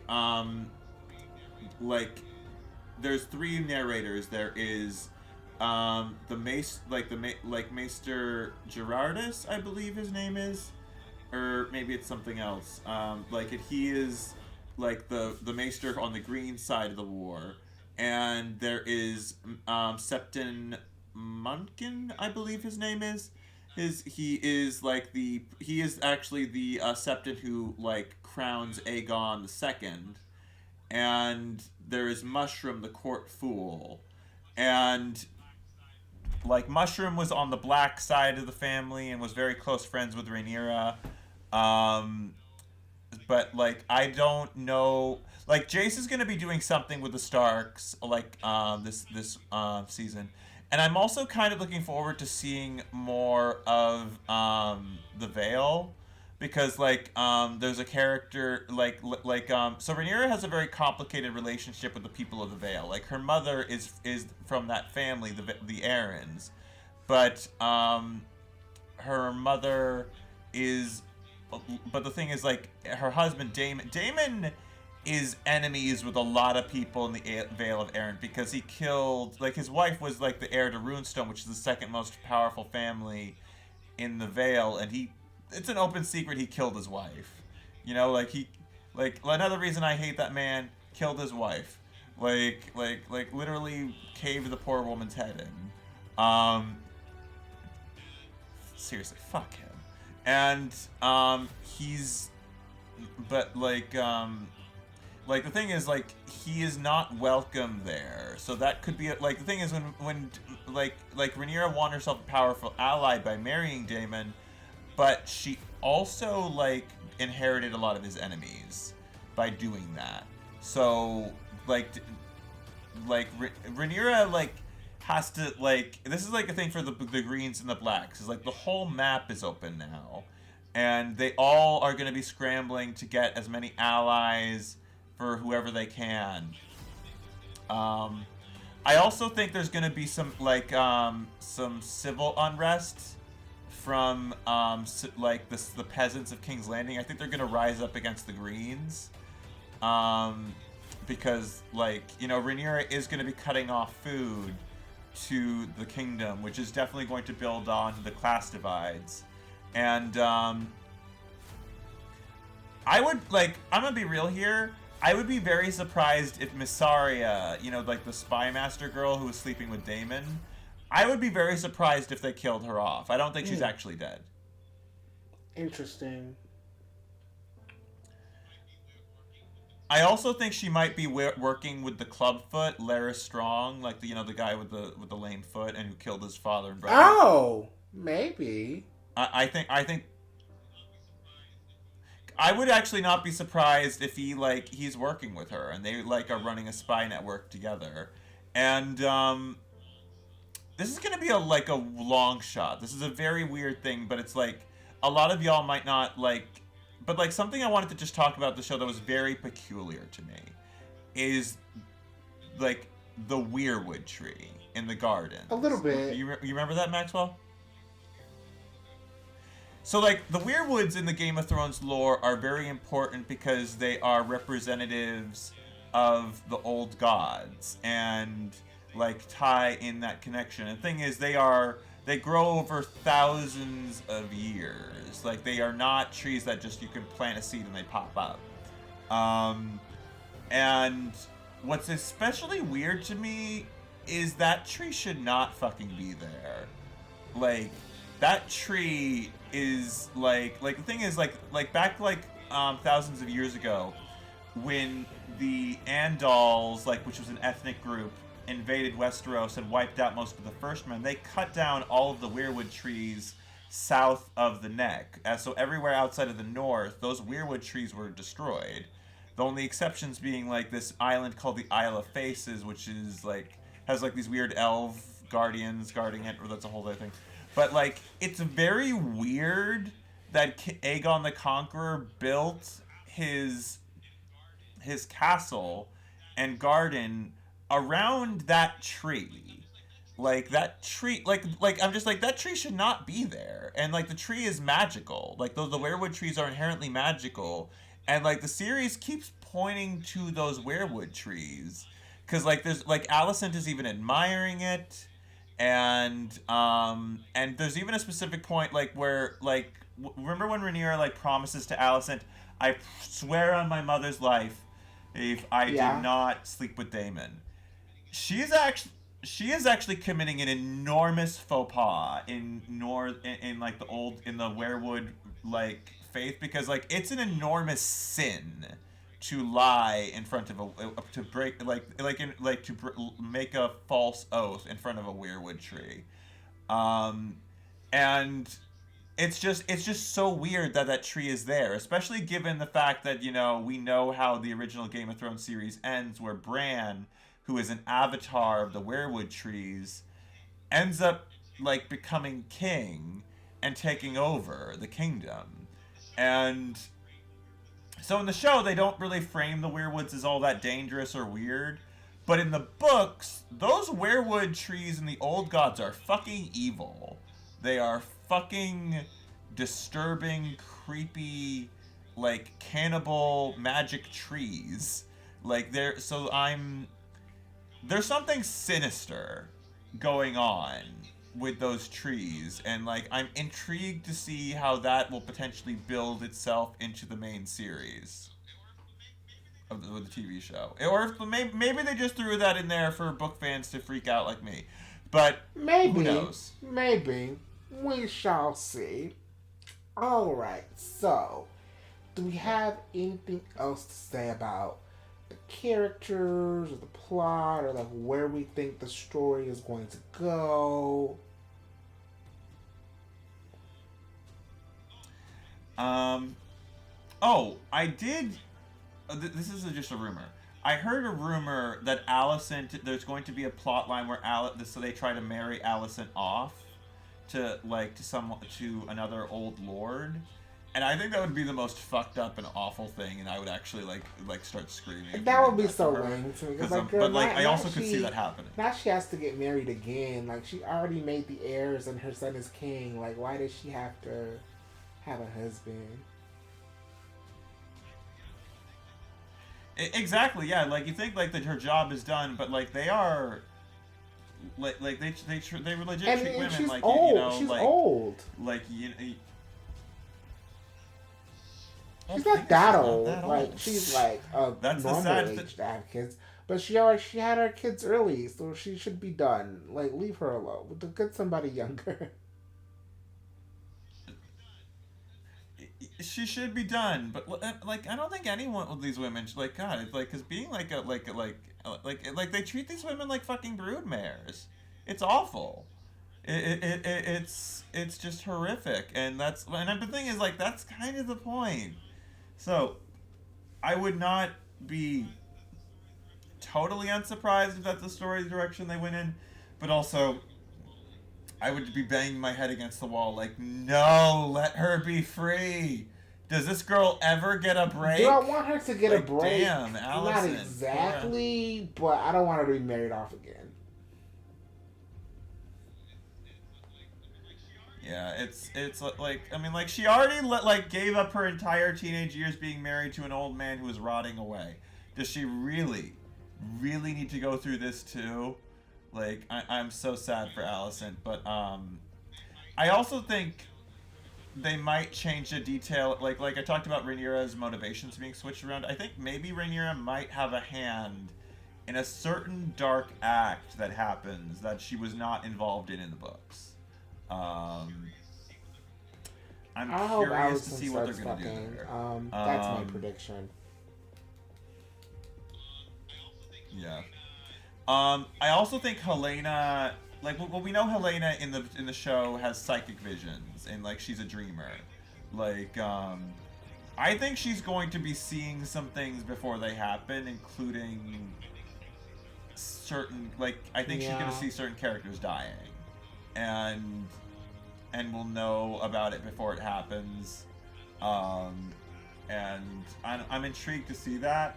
with her because I don't know. I really like Helena's character.